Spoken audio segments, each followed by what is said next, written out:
You call us antichrist. You said we want to stop Christianity. We want to ṣe kinní kan. A fún yín evidence alákọ̀ọ́kọ́ tó fi Jésù ṣe.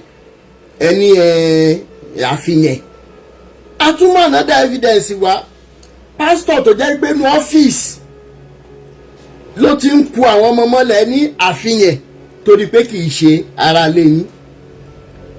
Àmọ́ pastor wá gbé kéèsì pastor dìde pé kí pastor yẹn kàn sí mi pé ó ní kéèsì lọ́wọ́ mi o. Ẹni kí ló tẹ̀ ń ṣe bọ́ọ̀ yìí ná kí irú pastor báyìí irú èho Samojo authority èho Samojo thank you so much comrade laptop. Èho Samojo kí ni wọ́n bọ́ọ̀ yìí sọ ṣé o ti ṣí eré ní. Mo ní ó dà kò sí wàhálà. Nígbà tó yá mo fún wa evidence gbọ́rọ̀ yẹn mọ́ torí pé Samojo fún rẹ̀ ó gbé ìgbésẹ̀. Mo dẹ̀ make it clear wípé kì í ṣe pé Samojo ó fipá bọ́mọ yẹn lò pọ̀ àbí ṣùgbọ́n bímọ fún ó di sọdẹ́kọ̀ ó lè máa polówó Jésù kó mọ́ tọ́mọ náà. Tó bá tiẹ̀ sọ wípé ókè o Jésù yóò bímọ tó ẹ̀ẹ̀kọ́ bọ́n ṣe ń tọ́mọ lọ́wọ́ Jésù yẹn bàbá títí ẹ ṣàbí ẹ olódẹ̀jọ́ òdàgbà débi tó dé ó tọ́ ọmọ eléyìí ó dẹ̀ ṣẹ̀tọ́. Inú mi dẹ̀ dùn pé lórí live video wájú mo dúpẹ́ lọ́wọ́ ẹ̀ pé adúpẹ́ pé ó ti ń ṣẹ̀tọ́ lórí ọmọ bó tiẹ̀ ṣe pànàdà kéèsì míì tó ti wà ńlẹ̀ lórí àwọn ìbejì kan. Samojo authority ni Ìfẹ́jọlá ẹ má mọ gbàjá lọ́bọ̀ fún wa mọ́ the same Samojo authority. Another case àwọn ìbejì kan tún wà ńlẹ̀ ìyẹn lọ lẹ́gbẹ̀ẹ́ kan. Ẹni tó súnmọ́ ìkan lára àwọn agbódegba Samojo ẹni yẹn ti jáde wá bá mi sọ̀rọ̀ tí mo dẹ̀ ṣiṣẹ́ tán pé màá gbé síta. Mo ti sọ fún yín pé màá mọ̀ tẹ̀sí ló jẹ́rí Jésù yìí kẹ̀ǹbẹ́ kì í ṣe pé ẹ̀kàn gbà nídìí ẹ̀ lásán wọ kẹ̀ǹbẹ́ rébi ìjà kò tí ì débi ìjà yẹn ẹ ti ya kẹ̀ǹbẹ́ mọ́ Jésù lára. Jésù yín tó bá débi ìjà yẹn lásán yóò rí òòdè bẹ́ẹ̀ ni lady ẹni tó súnmọ́ ẹni ẹ̀jẹ̀ ìdùnnà mi lọ́wọ́ orí mi gbogbo ẹ̀ kàn ń dàpọ̀ lórí mi ni. Ẹni tó jẹ́ agbódegba Samojo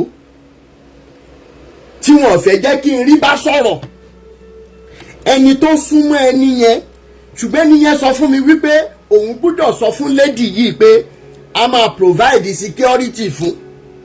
Mo wá sọ fún pé yóò jáde wá sọ̀rọ̀ n máa fi kọ́ Samojo lọ́rùn ni tí ò sí tí ó ṣẹlẹ̀ bẹ́ẹ̀ ni torí wípé àwọn láwọn mọ̀yàn àwa mẹlẹ́dùmarè àwa náà dẹ̀ tún mọ àwọn kọ̀ọ̀kan bẹ́ẹ̀ ni. Ọ̀pọ̀ Adédèjẹ́ máa bá mi múlẹ̀ nǹkan o. Mr. Ṣẹ́gun Adébáyọ̀ àwọn tí ò mẹ́ ló ń pè ẹ́ ní prophet èmi Rótìmí ò lè pè ẹ́ ní prophet. Ṣẹ́gun Adébáyọ̀ wo ọ̀rọ̀ ẹ mo kàn sí gbé tì báyìí ni o tó ló yẹ ká ṣe eléyìí kí judiciary Lagos kan lè mọ̀ páyé àwọn ti bàjẹ́ ju bó ṣe yẹ lọ ni mo ṣe fẹ́ jẹ́ ká sáré ṣe eléyìí.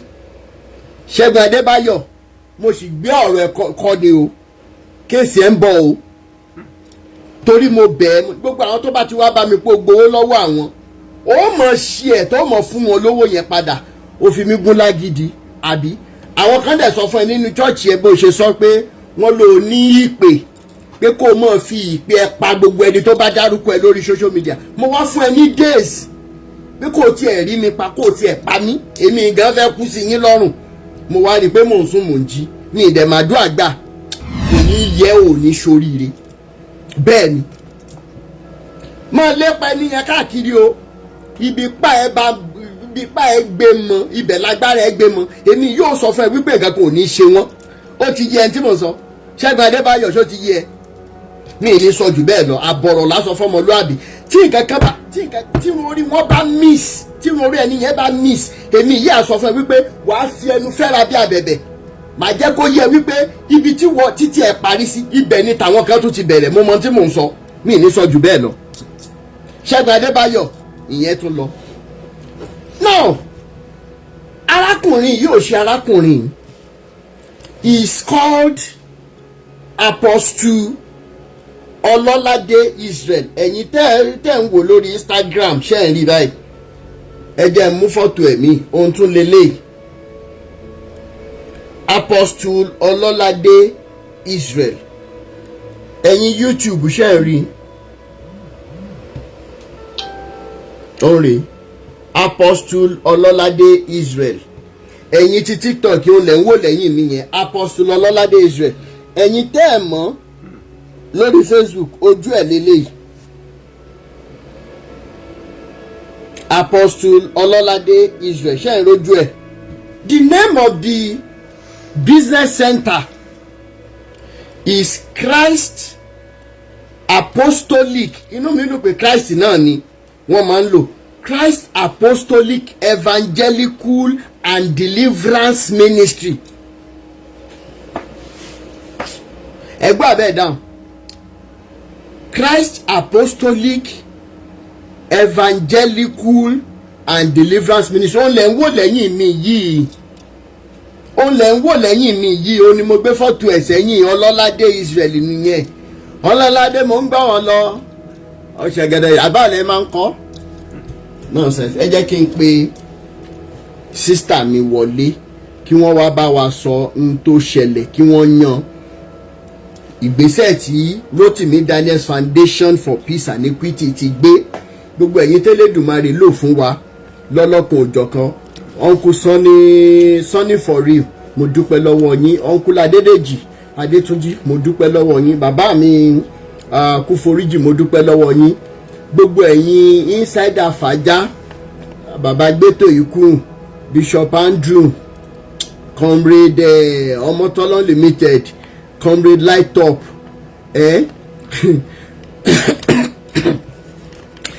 ẹ jẹ́ ká mọ̀ dúpẹ́ lọ́wọ́ ara wa torí wípé wọ́n ní yìnyín kẹ́ni ó ṣe mí for always standing Mo Samuel mo kí yín ẹ ṣé torí wípé ẹ gbé gbèsè gbogbo gbèsè tí a dẹ̀ gbé yẹn pé kí wọ́n fi arrest man yìí ṣùgbọ́n ǹjẹ́ mọ̀ wípé bí wọ́n ṣe arrest man yìí ǹjẹ́ mọ̀ pé bí wọ́n ṣe arrest ẹ̀ ṣe ni wọ́n ń sọ fún àwọn èèyàn ní church ẹ̀ wípé ṣe ni wọ́n sọ fáwọn èèyàn ní church ẹ̀ wípé travel out ní Fundebua Elisam Odibiba mo dúpẹ́ lọ́wọ́ gbogbo yín torí wípé iṣẹ́ takuntakun là ń ṣe Tèmi Snare Èjìrẹ́ Oníbejì mo dúpẹ́ lọ́wọ́ gbogbo yín fún iṣẹ́ takuntakun tí à ń ṣe lábẹ́lẹ̀ thank you so much. Ayọ̀bámi thank you so much. Kí lorúkọ bàbá mi gbogbo yín pátápátá ni mo kí thank you so much. MZ Pretty Dáramọ́lá Ìmọ́lẹ̀ thank you so much. I appreciate every one of you àti gbogbo ẹ̀yin tó jẹ́ pé mi ì lè dárúkọ fún ìdí kan tàbí òmíràn. Gbogbo ẹ̀yin ti zone 2 a sì ń bọ̀ o Supotóyìn mo dúpẹ́ lọ́wọ́ yín ẹ ṣé thank you so much. I appreciate every one of you torí wípé agbègbèsẹ̀ wọ́n dẹ̀ mú arákùnrin láti oṣù tán ti wá mú prosecutor wọ́n wà ní prison December 17 ló yẹ kí kéèsì ẹ̀ tún come up tó dẹ̀ jẹ́ pé ká ní pé wọ́n gba béèlẹ̀ a ní ṣe ètò yìí ṣùgbọ́n tó fi lè mú wọn gba béèlẹ̀ tán gba owó tẹ́ ẹ wá fi irú arákùnrin báyìí sílẹ̀ sígboro pé kó tún padà lọ judiciary Nàìjíríà ẹ mọ́ tí ì jẹ́ ń sọ̀rọ̀ mo ń bọ̀. Christ Apostolic Evangelical and Deliverance Ministry ẹni tí ò lè deliver rẹ̀ tẹ́yìn tí ẹ rí deliverance tán láyé ṣe yín ẹ wà ń bẹ̀ as members ẹ jẹ́ bá mi share video ẹ jẹ́ ó lọ viral ẹ jọ̀ọ́ nítorí Ọlọ́run ẹ jẹ́ ó lọ viral dáadáa ẹ jọ̀ọ́ nítorí Ọlọ́run ẹ jẹ́ kó go viral so that àwọn èèyàn máa mọ tá a ṣe tí lè fi jóná gbogbo bó ṣe parọ́ fún wọn ní church pé ó travel out ní ẹ jọ̀ọ́ nítorí Ọlọ́run ẹ jẹ́ kó go viral kí àwọn church members ẹ rí wípé kò travel o ẹ̀wọ̀n ló wà. ẹ jẹ́ kí n ṣe báyìí kí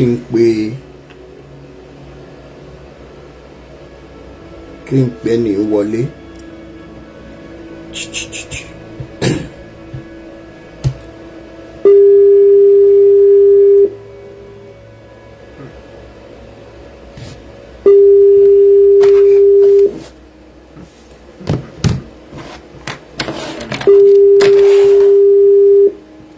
ẹ jẹ́ bá wa ṣe ẹ jẹ́ kó lọ viral ẹ jọ̀ọ́.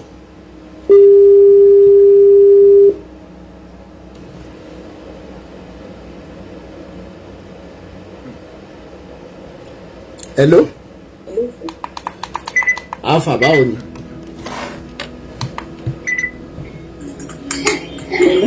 Hello? A ti ń gbọ́ yín báyìí. Hello, sir. Hello? Yes, sir. Yeah. Hello, sir. Hello, a ti ń gbọ́. Yeah. So báwo ni ó ṣe pàdé pásítọ̀ yìí? Gbogbo ohun tó ṣẹlẹ̀, gbogbo ìgbésẹ̀ tá a dẹ̀ gbé tó fi wá dé ibi tọ́rọ̀ gbé dé dúró yìí. Gbogbo àwọn tí ó dẹ̀ wà nídìí ọ̀rọ̀ náà ní gbogbo ìgbà yẹn ní bí wọ́n ṣe arrest tó fi di wípé wọ́n fi sílẹ̀, gbogbo ẹ̀ ni mo fẹ́ kó dárúkọ. Okay, so ìgbà tí mo lọ sí police headquarters àwọn gender unit wọ́n arrest so mo dúpẹ́ lọ́wọ́ àwọn gender unit because wọ́n ṣiṣẹ́ takuntakun, wọ́n try gan, so wọ́n ṣiṣẹ́ especially Mrs. Teresa. She really tried a lot. She tried a lot and she stood by me. So then Mrs. Supotoyi, she also stood by me. So Mr. Tuji, àwọn náà dúró. So I really appreciate them and they really tried. So one arrested. So wọ́n ẹjọ́ tí wọ́n transfer ìjọba sí ilé ẹjọ́ tó ti wà ní court. But later on, last court meeting ta lọ, so wọ́n adjourn court di December 17, but December àlọ court ní on the 8th of October la lọ court, so wọ́n adjourn cases sí December 17. All of a sudden last week Sunday mo kọ rí message ní pé wọ́n máa ti release mo ní release herself, it's not possible, na what is going on. So the next thing tí mo kàn máa lọ mo ṣáà rí pé irọ́ pé mi believe, so ẹni ẹ wá send video sí mi pé àpẹẹrẹ tó wà ní church báyìí tó jẹ́ kán celebrate tó ń ṣe gbogbo pé kódà àti Thursday wọn lọ ti release ẹ pé kí ni mo ní Thursday ti báwo kí ló ń ṣẹlẹ̀ wọn á lókè mo ṣàwà pé ìkan lára àwọn ọlọ́pàá tó jẹ́ kìíní gender unit Mr. Gbénga tó mo pè wọ́n wá ní pé kéèsì títọ́ mo ní kéèsì tán àzáà kí ló ṣẹlẹ̀ kéèsì tán bíi ti báwo wípé kí ni wọ́n ní pé wọ́n pé ó ti rìn pé ó ti lọ fáwọn kan lówó ṣe pé àti high court ní ọ̀dà tí wọ́n pé kọ́ release ẹ̀mí ní for what pé kì í so mo ṣàgbé ìgbésẹ̀ láwọn pẹ̀lú ṣùgbọ́n ìwọ̀n ẹ̀kú ni wọ́n ṣàṣìlò ìgbésẹ̀ àṣàrin nínú pé ní kọ́ṣà ní irọ́ pé kéèsì tí tán pé kéèsì wà ní kóòtù pé wọ́n kàn gba béèlì ẹni from high court lọ́kọ̀ sí gba béèlì ẹni pé wọ́n rìnrìn ẹni pé kìíní so I was now surprised pé from high court kan gba béèlì which I also know someone from that high court tó jẹ́ pé ọkọ woman yẹn òun ló pa ìyàwó máa yẹn tó jẹ́ pé òun ló pa ìyàwó máa yẹn gbèyìn lẹ́yìn and I'm still fighting and it is because of that woman gangan ni mo ṣe ń fight for justice concept. So and mo ń try àti contact ọkọ woman yẹn gan let him know that what is going on, that it was this man that killed his wife because nǹkan tí ojú ni nǹkan tó ṣe fún ìyàwó ẹ̀ náà ló padà ṣe fún èmi náà bọ́ Ọlọ́run ló yọ èmi òun ni ó padà poison woman yẹn ni tí woman yẹn kó pọ̀ ẹ̀jẹ̀ kú ni ẹ̀jẹ̀ tèmi ń pọ̀ tó lẹ́pẹ̀ mi padà rí mi rescue òun ni woman yẹn pọ̀ tó fi kú tó jẹ́ pé kò gbéyàn kankan tó rí rescue tí woman yẹn fi kú so kí woman yẹn dẹ̀ tó kú 3 days tó máa fi kú ni woman yẹn ti pè mí tó ṣàlàyé gbogbo secret yẹn fún mi tó sọ everything about him gbogbo nǹkan tó ṣe fún woman yẹn sọ gbogbo ẹ̀ fún mi látòkè délẹ̀ ó tó di pé ìgbà tó wá rí tó dà pé mo ti mọ òótọ́ pé mo ti fẹ́ mú tó dà pé mo ti mọ nǹkan tó ń ṣẹlẹ̀ ó try àti poison mi tó ẹ pé mo tẹ̀ fún mi poison mi kò ṣe pé ó try ó fún mi ní poison tó ẹ pé Ọlọ́run nìkan ló yọ mí everybody was like pé bóyá mo tẹ̀ ti lọ tó ẹ pé ọ̀rọ̀ yẹn ó cast gan seriously but God saved me so unity now to now nǹkan tó wá yà mí lẹ́nu because ọ̀rọ̀ Nàìjíríà kọ́lọ̀ kó ṣàánú wa ni I don't really understand ẹ̀rí pé nǹkan báyìí ṣẹlẹ̀ someone that is so wicked like this dangerous like this èèyàn dẹ̀ tún try láti jẹ́ kó gbé kí wọ́n lè mú kó lè arrested to save other people's life and they still release him again so kó tún padà kó lọ máa infect àwọn èèyàn ó tún máa padà ó tún máa lọ infect àwọn èèyàn and they did not even think of my own safety wípé ẹni tó jáde tó wá ṣe kíní bàbá ṣe so safe they don't even care they don't think they are after money. bí n tá a máa ṣe lórí ọ̀rọ̀ mi ìfẹ́ sọ lórí afẹ́fẹ́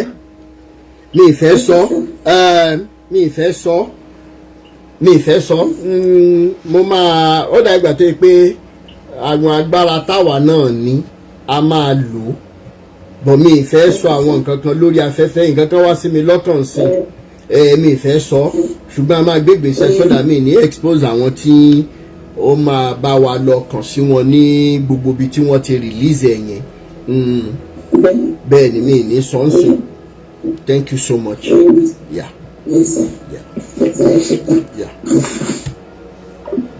èèyàn spread di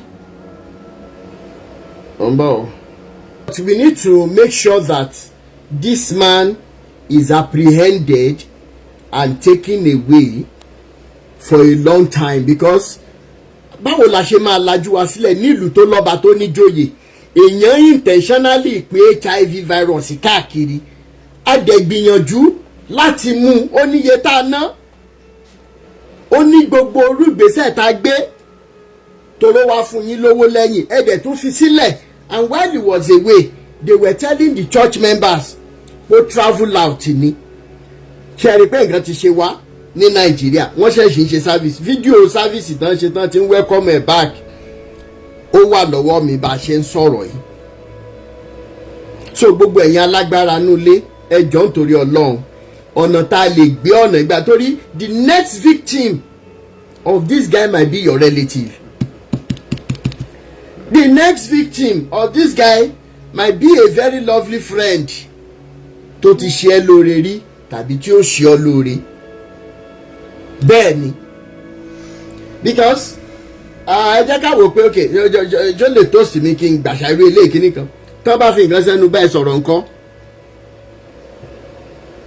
tó bá fi nǹkan sẹ́nu báyìí sọ̀rọ̀ ńkọ́ aṣáàmù àwọn bàbá yín nínú Olúwa kọ̀ọ̀kan tó jẹ́ pé ṣìgìdì àti mírọ̀ náà ń lò táṣìírí wọn tú sí wa lọ́wọ́ báyìí orúkọ Jésù náà dẹ̀ náà gbélé lórí àyà wọn báyìí náà ṣe ojú sí nínú body of Christ ẹ wo awíkókó bẹ̀rù yín o Elédùmarè ni mo bẹ̀rù Bishop Andrew Mike gan ń ta fi họ́ọ̀fù Mike gan ti bàjẹ́ báyìí màá tún sọ lẹ́ẹ̀kan sí lára àwọn bàbá yín wọ́n máa gbé báyìí wọ́n máa ń dànù gan báyìí wọ́n ní ṣìgìdì àti mírọ̀ burúkú nulẹ̀ tán gbé pamọ́ sínú ilé àyà wọn báyìí wọ́n bá wọn ṣe nǹkan síbẹ̀ ojú tán fi ń wo àwọn ẹni tán bá fẹ́ ṣe ń kà mí ní sọ jù bẹ́ẹ̀ lọ ìjọ tí n bá fẹ́ bẹ̀rẹ̀ sí ní tú pẹrẹpẹrẹ rẹ̀ ẹ̀rù Ọlọ́run ó báyìí tèmi mo ṣì mẹ́yẹ bọ̀ lápò ẹ̀ ń pè mí ní antichrist ní bá mẹ́ẹ̀ jáde ńkọ́ ẹ̀fẹ́ ẹ̀ sọ pé mi gan mo pa Jésù èmi ni mo gún lọ́kọ̀ lẹ́gbẹ̀ẹ́ ńjọ́ yẹn ẹ̀yin olùṣe olórí burúkú gbogbo ìdààmú tó ń dé báwọn èèyàn as a result pé wọ́n fẹ́ sin Jésù ṣùgbọ́n tẹ́ ẹ̀ ń fi anti Jésù hàn wọ́n tẹ́ ẹ̀ báyé wọn jẹ́ ẹ̀yin gbogbo ẹ̀yin pásítọ̀ tó wà ní irú bàjẹ́ báyìí àwọn ọmọ yóò ní nísìnyí ẹ̀ ní jẹ wọn mọ́ ẹ̀ ní rí bá ti ṣe ẹ̀ ní rọ́nà gbégbà ẹ̀yin olùṣe olórí burúkú mo máa gbọ́ wá dọ̀tí pásítọ̀ mi báyìí máa play voice note kan fún wa ká tó lọ lẹ́nu kábíàmọ́ rán mọ́ lọ sí skul kí pásítọ̀ dẹ́ dè wọ́n mọ́lẹ̀ káwọn mọ́ láwọn ò fẹ́ ní nǹkan kan ṣe pẹ̀ láwọn òbí wọn mọ́ ìwọ òbí tó ń gbọ́ mi mò ń sọ fún ẹ lẹ́nìí tó bá mọ nǹkan tó pì ẹ́ tètè mú àwọn ọmọ yẹn kúrò ní gbogbo kófòsì tẹ́ pè ní church tètè mú wọn kúrò ńbẹ̀ lẹ́nìí. màá play voice note yẹn fún yín, ẹ̀rọ ọlọ́run ó bá yín. ìyá ti ń sá káàkiri, bàbá ti ń sá káàkiri báyìí, àwọn ọmọ láwọn ò fẹ́ ní nǹkan kan bá ń ṣe pé chọ́ọ̀chì ọmọ ṣe skul tán ládùúró owó tán náà lòun ò lọ sáfíìsì. pásítọ̀ ló ń fẹ́ máa tẹ̀lé káàkiri. mo dẹ̀ wo kinní náà tán ń pè ní pásítọ̀, mi ì rí dáadáa. mo wò báyìí ó dàbí arannú, ó dàbí arannú. so ẹ jẹ́ mọ́ gbé àwọn èèyàn wọlé, ẹ jẹ́ làwa lọ́yẹ̀ gẹ́gẹ́ bí àwọn àgbà ṣe sọ, ẹ mọ́ bínú bó ṣe bóyá pé ọgbọ́n ọlọ́gbọ́n la fi ń ṣọgbọ́n, ní ìjẹ́ ká pe àgbàlagbà ní wèrè lórí ọ̀rọ̀ yìí, lórí ọ̀rọ̀ ti Ọlọ́ládé yìí. ẹ jẹ́ ká fi 2 minutes talk wa sórí ẹ jọ̀ọ́ nítorí Ọlọ́run.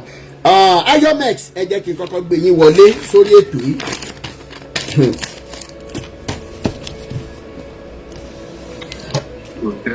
bàbá àgbà, ẹ ṣe gbogbo gbà, ẹ ṣe ẹ̀kọ́ àdúrótì. ẹ káàbọ̀. Yes sir. ẹ kú orin. ẹ wò ó lágbára, irin ní o mo enjoy ilé díẹ̀. gbogbo àwọn bàbá wèrè tó dàgbàdà sáwọn èèyàn tó jẹ́ kí wọ́n jẹ ọ̀rọ̀ lú wọn, tó jẹ́ kí ẹ wò ó lágbára. gbogbo ohun tẹ́ bá wí agbára Ọlọ́run bá dojú ìjà kọ wọn. àṣẹ Ìdùmarè bàbá.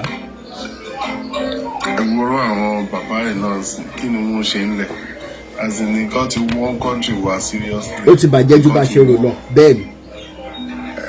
mo kàn wò ni pé damage control tó ti create ìjọ ò ní èèyàn tó lé ọdún wo lèèyàn tó fẹ́ because wọ́n ṣe ń sọ̀vẹ́lẹ̀ ní mi tó máa dìde wọ́n dẹ̀ pọ̀ gan seriously wọ́n pọ̀ but bẹ́ẹ̀ ṣe dákẹ́ náà tọ́lọ́ dẹ̀ ń lóyìn tọ́lọ́ ń lo àwọn èèyàn tiẹ̀ òun náà ló tún ṣe ń reduce tó dẹ̀ ṣe ń wà lórí.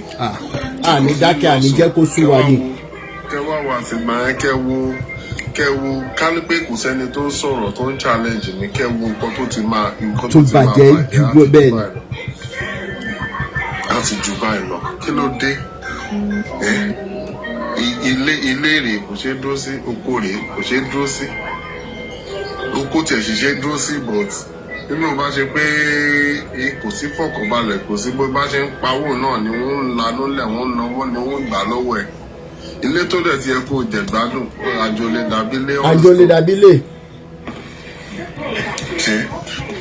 wọ́n á rí iná ó ti reduce báyìí sí pẹ̀lú gbogbo àwọn program tó máa ń. pẹ̀lú program àti vision wèrè àti prophecy wọn bẹ́ẹ̀ ni ó ń put wọn in check gan. ó ti reduce báyìí I don't know.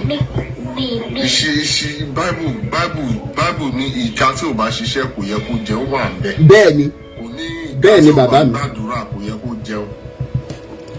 look for something and báwọn yẹn ṣe máa ń place by àwọn pastors orí wọn all those stuff they are human being wọn kì í ṣe Ọlọ́run. agbára tó lọ́n fún parent ẹlòmíì ó ju gbogbo àwọn tẹ̀ ń sá tẹ̀lé lọ. kí parent ẹlòmíì kó súre fún ọ̀nà àlà òní àdẹ́là just because wọ́n ṣe brainwash wọ́n ṣe pain fáwọn èèyàn pé yes àwọn ló súnmọ́ náà jọ all those stuff a máa bẹ ẹ̀gbọ́n Ọlọ́run a máa bẹ ṣe gbá àwọn ọ̀rọ̀ yẹn máa ń bí mi nú abẹ́ ẹ̀bẹ̀ Ọlọ́run abẹ́ bá Ọlọ́run sọ̀rọ̀. tá a bá ti wá dárúkọ wọn for example irú Táíwò Òjó yìí ọmọ òṣàgbà fún káṣọ wálé irú Táíwò Òjó yìí a máa sọ pé bàbá mi ò ẹ worú ẹ Ọdẹ́kúnlé Epaphras káwọn graduate wà lábẹ́ irú àwọn aṣèrè tá à ń sọ yìí bàbá àwọn o. This thing is very simple now, ó simple. Tí n bá dá business lẹ̀, yeah, I can call people. Mo lè máa persuade àwọn èèyàn, máa dẹ̀ máa understand, máa advertise láti jẹ́ káwọn èèyàn máa wá sọ́dọ̀ mi láti wá subscribe fún business tí mò ń ṣe. Ọgbọ́n ni mo máa wá everything. It's a strategy, ọgbọ́n ni káwọn èèyàn ká fúnra one brain. Àwọn obìnrin náà ẹ jọ kí ṣe everybody especially ẹni tó bá tiẹ̀ lo package brother kìíní kan pastor olùsọ ẹ fúnra yín brain. Fún ṣẹlẹ̀ sírú àwa ẹ̀ náà ẹgbẹ́ tí wa náà pàdé irú àwọn èèyàn. Bẹ́ẹ̀ni. Bóyá ni ẹ wò mí báyìí sí tó ń gbọ́ nǹkan tí mò ń sọ. ẹ jọ̀ọ́ everybody ẹ̀yin obìnrin especially obìnrin mo mọ̀ kóbìnrin ni wọ́n máa ń mójú ẹ jọ̀ọ́ ẹ má máa tójú bọlé ẹ má jẹ́ kó máa ríran mo mọ gẹ̀ẹ́kan ó ní òun ò lè lọ ṣọ́ọ̀ṣì tán bá ti kí ríran tán bá ti kí sọ tẹ́lẹ̀ mo kàn wú ni ìgbà ojú tiẹ̀ sì dúdú mo wò pé imagine òun ò lè lọ ṣọ́ọ̀ṣì tán bá ti kí ríran tán bá ti kí sọ tẹ́lẹ̀ so o ti expect gan kan prophesize live ẹ̀ ìkọ̀kọ̀ tí ò jẹ́ tí ẹ̀ gan kan sọ fún ẹ then you will believe. èmi àti gẹ́ẹ̀kan jọ gbé nígbà tí mo wà ní school gẹ́ẹ̀ wọ́n sọ fún kó wá ṣègbélé 3 days ó ní fọ̀wẹ́ kó di ìyàwó wòlíì gẹ́ẹ̀ ò lọ nǹkan tó yọ nìyẹn what are we saying so if you know what you want kì í ṣe pé ẹnìkan máa lo sugar coated mouth tó máa sọ pé yes pé ìyàwó mi kan lọ ìyàwó mi kan ṣe báyìí ṣe ìyàwó mi kí tó fẹ́ mo jẹ́ nìkan tí mo tètè lose parents mi kó tó gbà fún mi kò rí anybody pẹ̀lú mi àkúdàyà ló ń pè mí pé lálélé nǹkan kan bẹ́ẹ̀ ọ̀dọ́sà ó make research ẹ̀ ọjọ́ tó tó rí àbúrò mi tó wá tó rí pé yes àjọra pé yes ló tó free pẹ̀lú mi so many obìnrin mélòó ló lè ṣerú nǹkan bẹ́ẹ̀ sí tọ́mọ́kàn ti rí póbìnrin ọkùnrin ní change kékeré kan ó ti gbé wọn jáde àbọ̀ ìwà òkè they don't want to go further they don't want to investigate about that person they want to go out with. Wọ́n kàn bẹ̀rẹ̀ love náà ni at the end of the day wọ́n á dàrin wá rí pé kòtò ayé làwọn wọ̀ even though tí o bá jẹ́ pastor tí o bá jẹ́ kíní ọkùnrin tó ń going out pẹ̀lú ẹ̀ make investigation kó tó di pé ìyẹn máa gbé nǹkan sí nǹkan ẹ máa ṣe nǹkan sí nǹkan gbogbo yẹn kò sí mọ́ gbogbo àwọn kíní wà láyé ìjọ yẹn family máa mọ family ìgbà ibo ló ti fẹ́ múyàwó ibo ló ti fẹ́ fi ọkọ they will know each other. But this time around, they were see Gen Z, all those stuff. Olóde ẹ̀páyé jẹ́ tó ń infect àwọn èèyàn kiri ẹ máa wá àdúrà àwọn èèyàn tí ò lè jáde débi pé ẹni tí máa infect débi pé àwọn náà tún ti lọ bọ́kùnrin mi. Bẹ́ẹ̀ni. Wọ́n á táwọn ìyàwó lé débi pé wọ́n tún ti lọ tà fúnkọ wọn. Bẹ́ẹ̀ni that's the reason why we must act fast. Gbogbo àwọn tó jẹ́ ìgbà tó grant bẹ́ẹ̀lì bọ̀bọ̀ yìí kì í ṣe wípé àkànfẹ́ mú bọ̀bọ̀ yìí lásán àwọn tó grant bẹ́ẹ̀lẹ̀ agbúdọ̀ jẹ́ kí gbogbo ayé wọ́n gbúdọ̀ gẹ́ẹ̀tì orúkọ wọn afẹ́ ṣùdé sálẹ̀ kòkò àwọn tá a máa gbé dìde wọn á fún wa lórúkọ ẹ ṣé bàbá mi thank you so much. Yes sir. ìdájọ́ náà ti ṣe fún mi. ẹ ṣé.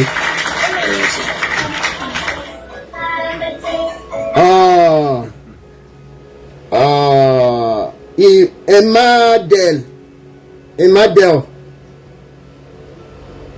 are you there? Emadel,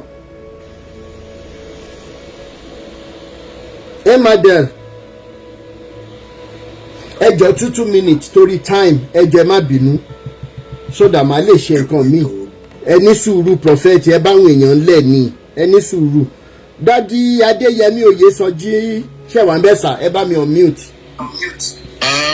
Mo wà ń bẹ̀. A dúpẹ́ lọ́wọ́ Ọlọ́run fún ìrìn àjò yín. Mo dúpẹ́ pé ẹ lọ láyọ̀ ẹ kò láyọ̀. Ẹ ṣé bàbá mi. Ẹ dẹ̀ ṣe iṣẹ́ takuntakun tó yẹ ká ẹ ṣe. Ṣé rí ọ̀rọ̀ yìí bí ẹ ṣe mú ó dára púpọ̀. Ó dẹ̀ ní iyì. Kì í ṣe lọ́dọ̀ èèyàn kankan bí kò ṣe lọ́dọ̀ ẹ̀yin fúnra yín. Torí ẹ ṣe nǹkan tí Ọlọ́run yàn fún yín láti ṣe látòdì ọ̀run. Now, ká sọ nípa àwọn tí wọ́n dá sílẹ̀. Ìkà ayé òun ọ̀run làwọn tó ń dá Ọlọ́ládé àpòsù Ọlọ́ládé èmi ò jẹ́ ní ìpè lápòsù. Àpòsù kẹ bẹ́ẹ̀ni Ọlọ́ládé. Israel omi wọlé àbúrò bẹ́ẹ̀ni omi wọlé bẹ́ẹ̀ni. Wọ́n fẹ́ ká ìmọ̀ yìí pé ìyá wọn ti dúró àti justice tó dálẹ̀ o àtàlọ́gbà tó ń rí ní ìjẹ́ o wọ́n jẹ bastard yà nítorí pé wọ́n mọ̀ pé àwọn góòlù gbà kán fi ìyàwó wọn àbọ̀mọ́ wọn fún kó bá. Ìyàwó sọ̀rọ̀ kán fi ìyàwó wọn àbí ọmọ wọn fún kó bá wọn sùn. Kán wá mọ̀ yìí pé bó ṣe ń rí lára wọn àmọ́. Yorùbá ní kò sí lọ́wọ́ ní tó jẹ àmàlà tí ò sanwó wọn náà tó fi nọ́mbà ṣe gbẹ̀gìrì wọn lòun ló jẹ̀bi.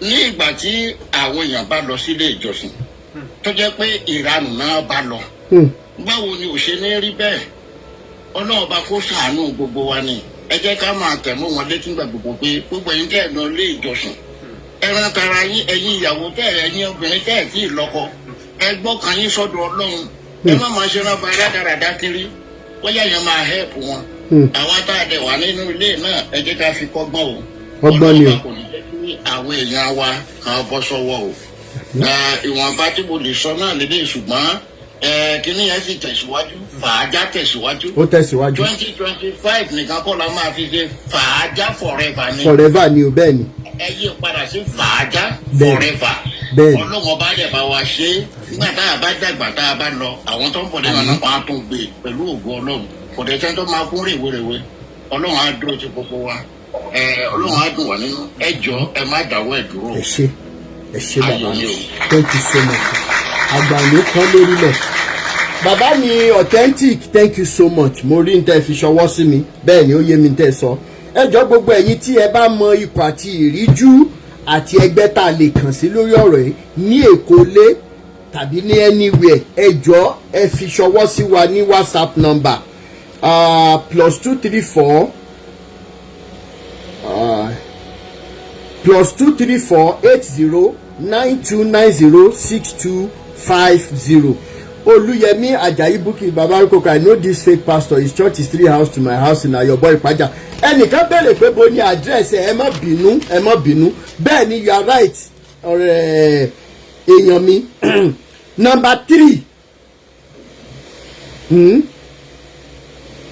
number 3 Lanre Ọláníyàn Street Ìṣọ̀kan Estate phase 2 Àṣìpa Àyọ̀bọ̀ Lagos okay number 3 Lanre Ọláníyàn Street Ìṣọ̀kan Estate phase 2 Àṣìpa Àyọ̀bọ̀ Lagos ebule o ṣe wà ńbẹ̀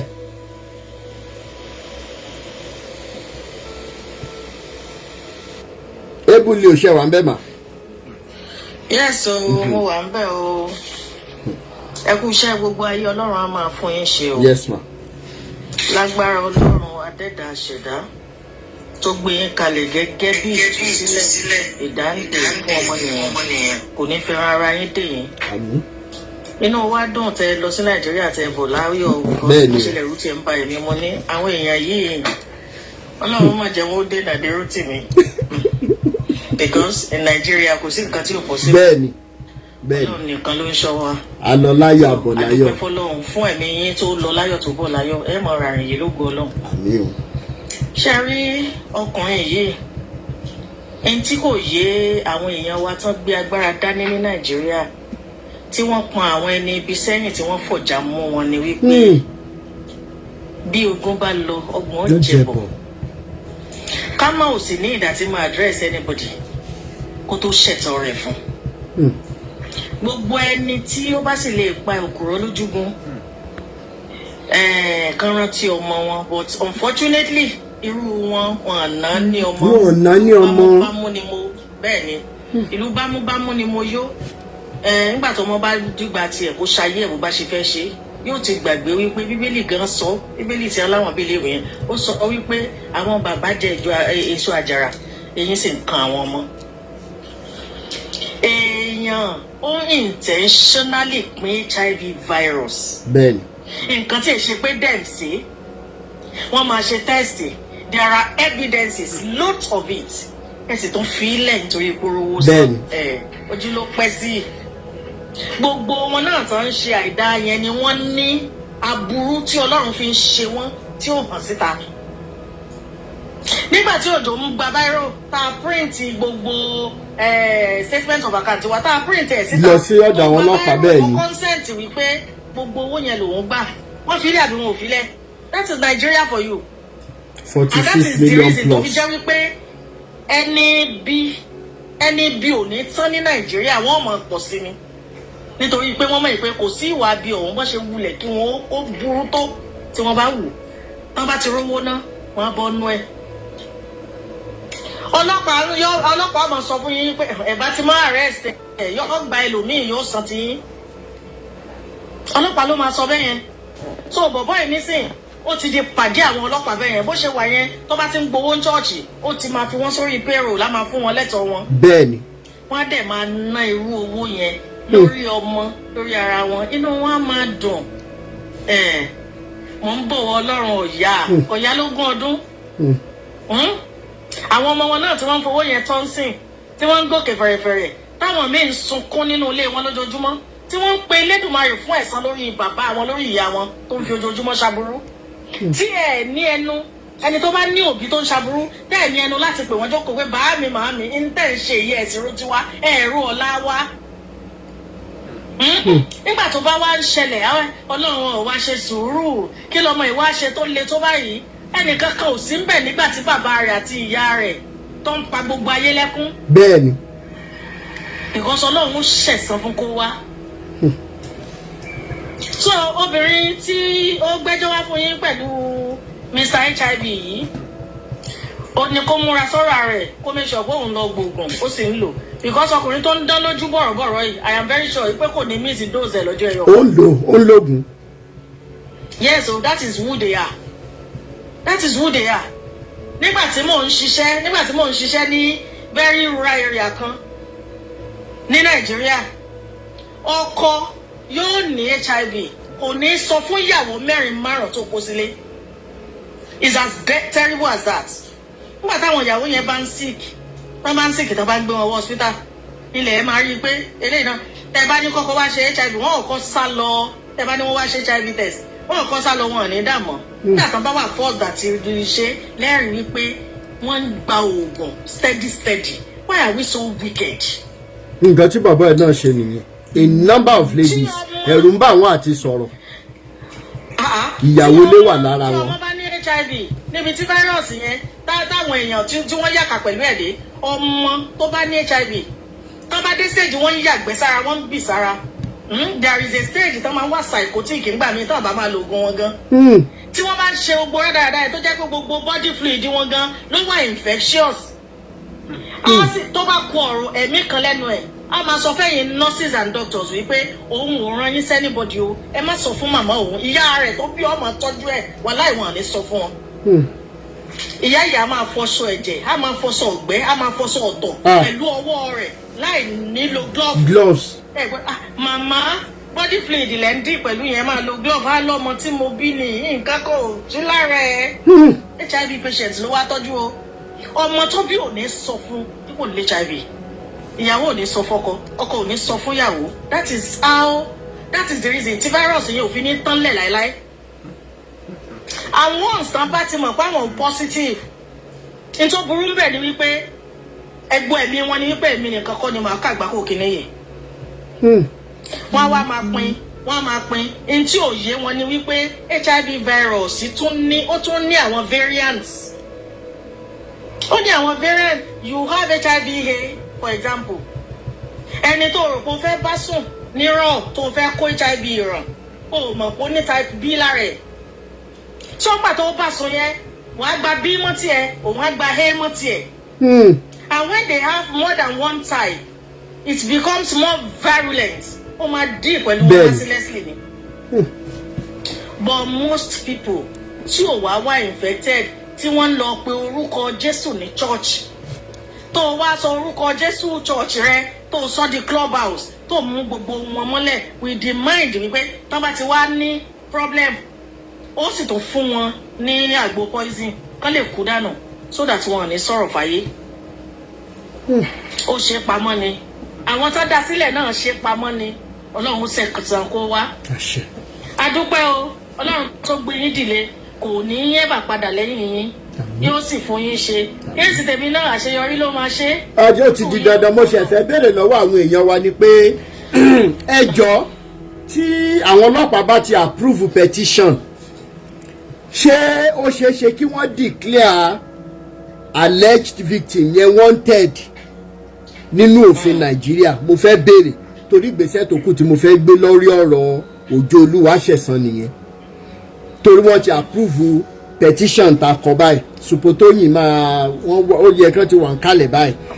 Now tá a bá ti gba petition yẹn, ṣé wọ́n lè bá wa declare wọn tẹ̀, because owó tá à ń san kì í ṣe owó kékeré.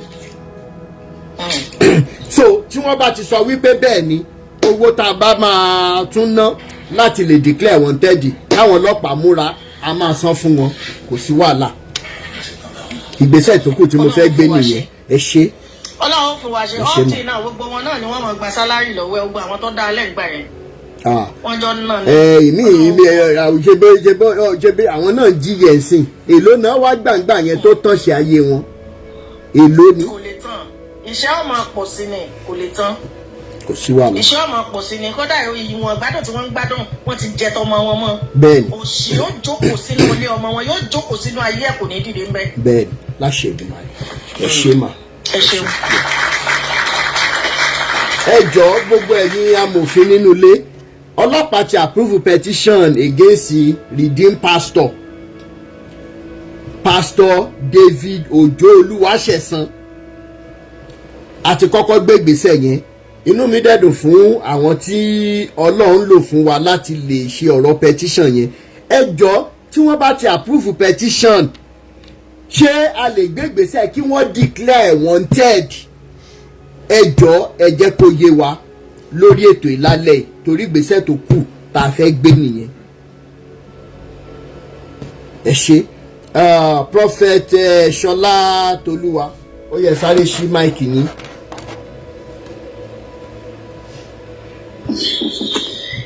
Mo kí yín bàbá. Yes sir. Ẹ kú fọdún ní ẹ ṣe. Yes sir. Ọlọ́run dẹ̀ ló ṣe é sílẹ̀. Àmín. Gbogbo ẹ ti rí bó ṣe lóun fẹ́ rí, mo kí gbogbo àwọn tó ti sọ̀rọ̀. Ṣé rí àárín ẹ̀yà àtọlọ́run kò ní dàrú. Àṣẹ Èdùmàrè. Ṣé rí ìránṣẹ́ Ọlọ́run tòótọ́ wà, ó kàn scarce ni. Ó wà, ó kàn scarce. Nǹkan àkọ́kọ́ tó dá gbogbo wàhálà ilẹ̀ òun ni kò sí ìbẹ̀rù Ọlọ́run. Bíbélì sọ ó ní ìbẹ̀rù Ọlọ́run ní ìpilẹ̀ṣẹ̀ ọgbọ́n.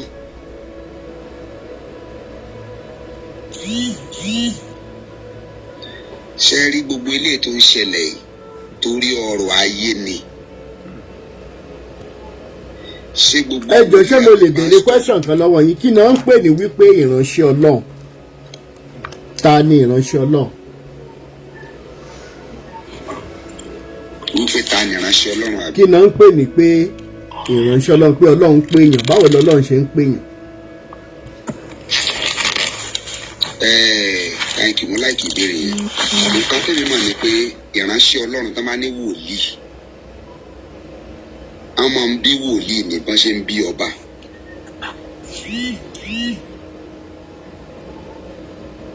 Ẹ ló ṣe gbogbo lé ń gbọ́ mi. À ń gbọ́ yín. Àwọn máa ń bí wòlíì bọ́n ṣe ń bí ọba. Ẹ máa sọ pé wòlíì lèyìn. Wòlíì dẹ̀ yàtọ̀ sí pásítọ̀. Pásítọ̀ lè lọ theology, kó jẹ́ reverend. Gẹ́gẹ́ bí ọmọ Yorùbá, ibo lẹ ti rí gbogbo concept yìí? Inú Bible àbí? Pé Inú Bible lẹ ti rí gbogbo àwọn ọ́fíìsì tẹ́ ń dárúkọ yìí àbí? ṣe bá bí èsì lè dá wòlíì mu. No, gbogbo àwọn ọ́fíìsì àti pásítọ̀ àti prọfẹ̀tì àti tíṣà àti evangelist gbogbo ẹ̀ ṣé inú Bible lẹ ti rí gbogbo ẹ̀ àbí? Irú pásítọ̀ ṣe ẹni tó bá lọ theology, ó máa jẹ pásítọ̀, reverend.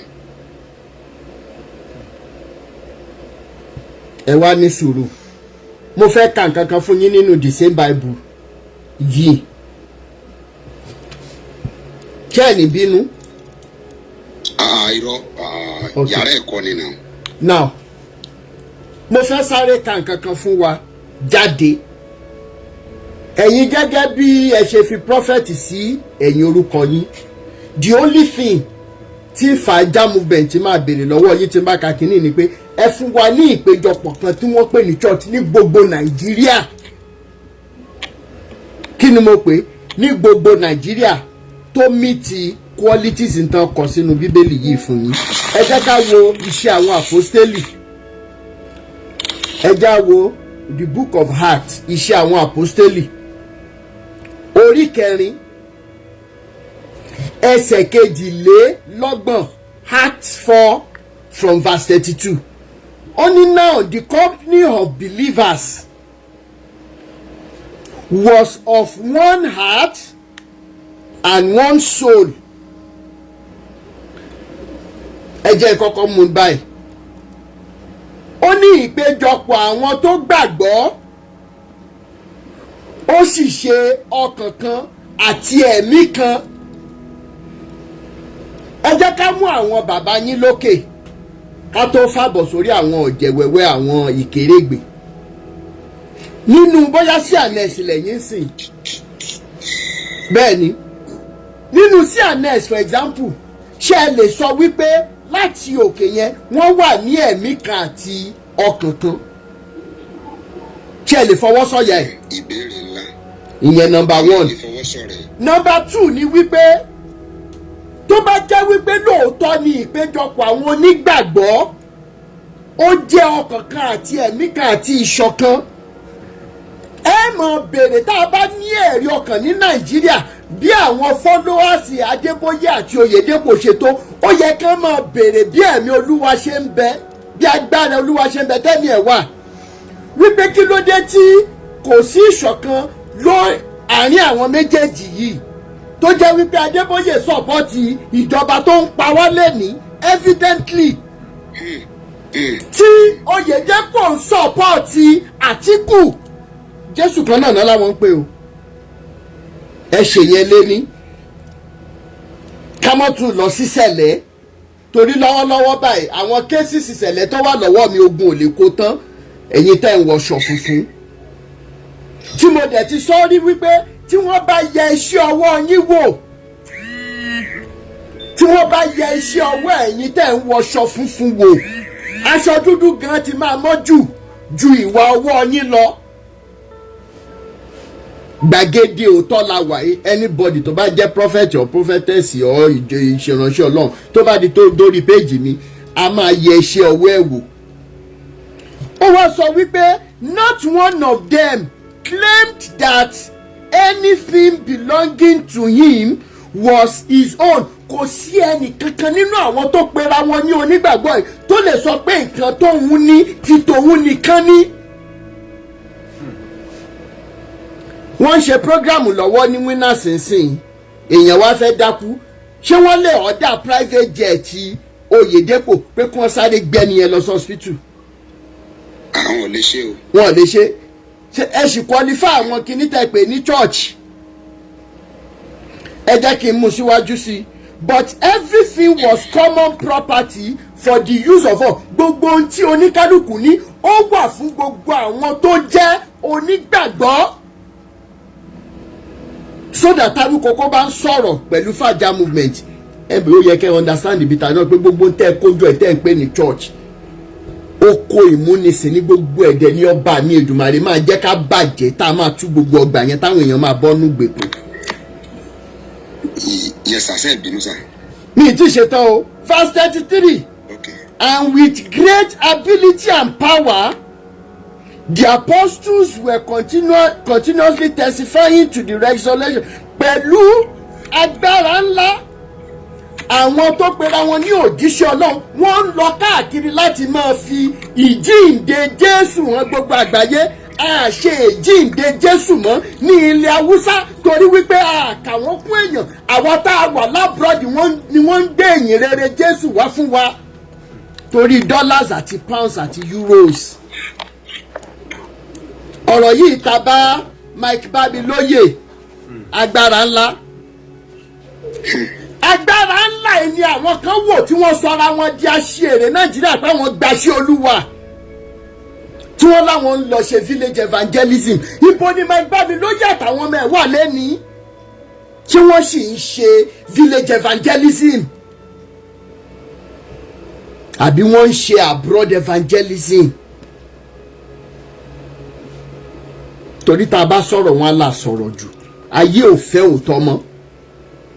Finally, only and resurrection of Lord and great grace and favour, oore ọ̀fẹ́ àti ojú rere ó sì bà lé orí gbogbo wọn. Ẹ wá wo bí tó dùn jù ní verse 34. ó ní kò sí ẹnìkan báyìí tó ṣe àìní oúnjẹ, aṣọ àti ibi tá máa forí pamọ́ sí.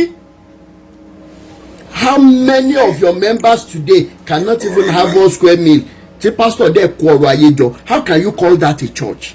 So nípa ibi tẹ́ ti kọ́kọ́ bẹ̀rẹ̀ ọ̀rọ̀ tó mú mi go in this direction, kí ni wọ́n wá ń pè ní wípé ẹgbà ìpè tàbí wọ́n bí èèyàn kan as wòlíì? Mo fẹ́ mọ̀.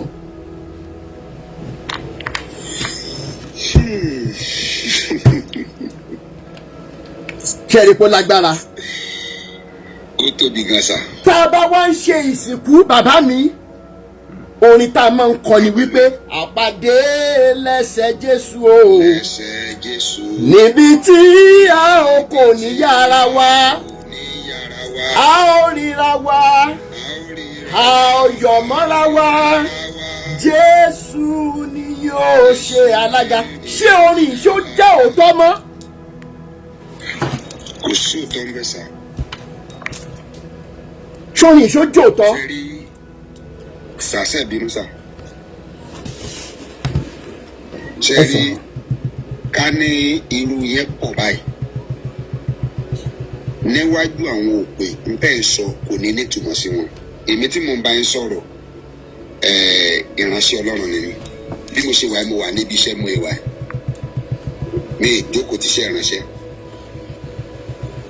Because ṣe rí ẹni tó bá ti kọ ìwọ̀sí tán bá kó ìránṣẹ́ Ọlọ́run 200 jọ ní Nàìjíríà, agídí la fi rí 4 or 5 tó ń kéde ìrere Jésù tó dẹ̀ ń sọ̀rọ̀ ní bíbọ̀ Jésù.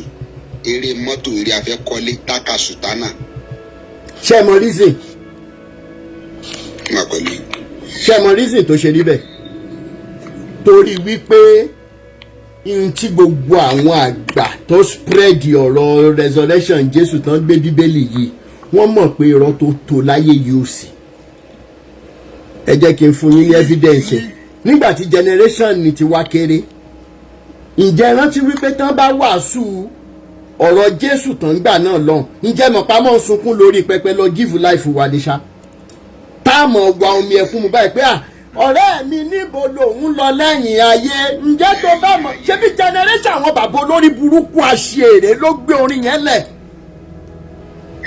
Kí ló dé tó jẹ́ pé generation àwọn bàbá òṣì, àwọn bàbá rádaràda tí mọ́tò ó mọ̀ pa ọmọ wọn ní fanáfọ́jú yìí ló tún wá bà foundation yẹn jẹ́? Ibi tí ẹ̀rù dẹ̀ ń bà mí lọ kò yí ọ̀pọ̀lọpọ̀.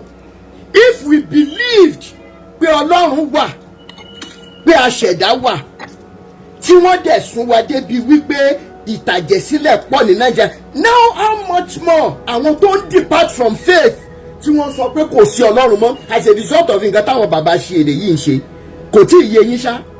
Ibi tí ẹ̀rù ń bà mí nìyẹn tí mo fi dìde pé ẹ má jẹ́ ká mọ sọ, jẹ́ káwọn bàbá ìsún wa lọ síbi pé kò sí Ọlọ́run tí wọ́n introduce sí wa ni ò exist, ṣùgbọ́n Ọlọ́run Elédùmarè, Ọlọ́run òótọ́ wà sẹ́ẹ̀. Bẹ́ẹ̀ni. Àwọn èèyàn kan sọ síta ni bàbá mi o. So many people are no longer believing pé Ọlọ́run wà. That is tending towards more calamities, more crimes. Torí ìṣesí àwọn wò lókè, Ọlọ́run wà sàn, ó dẹ̀ ń gbọ́ àdúrà sàn.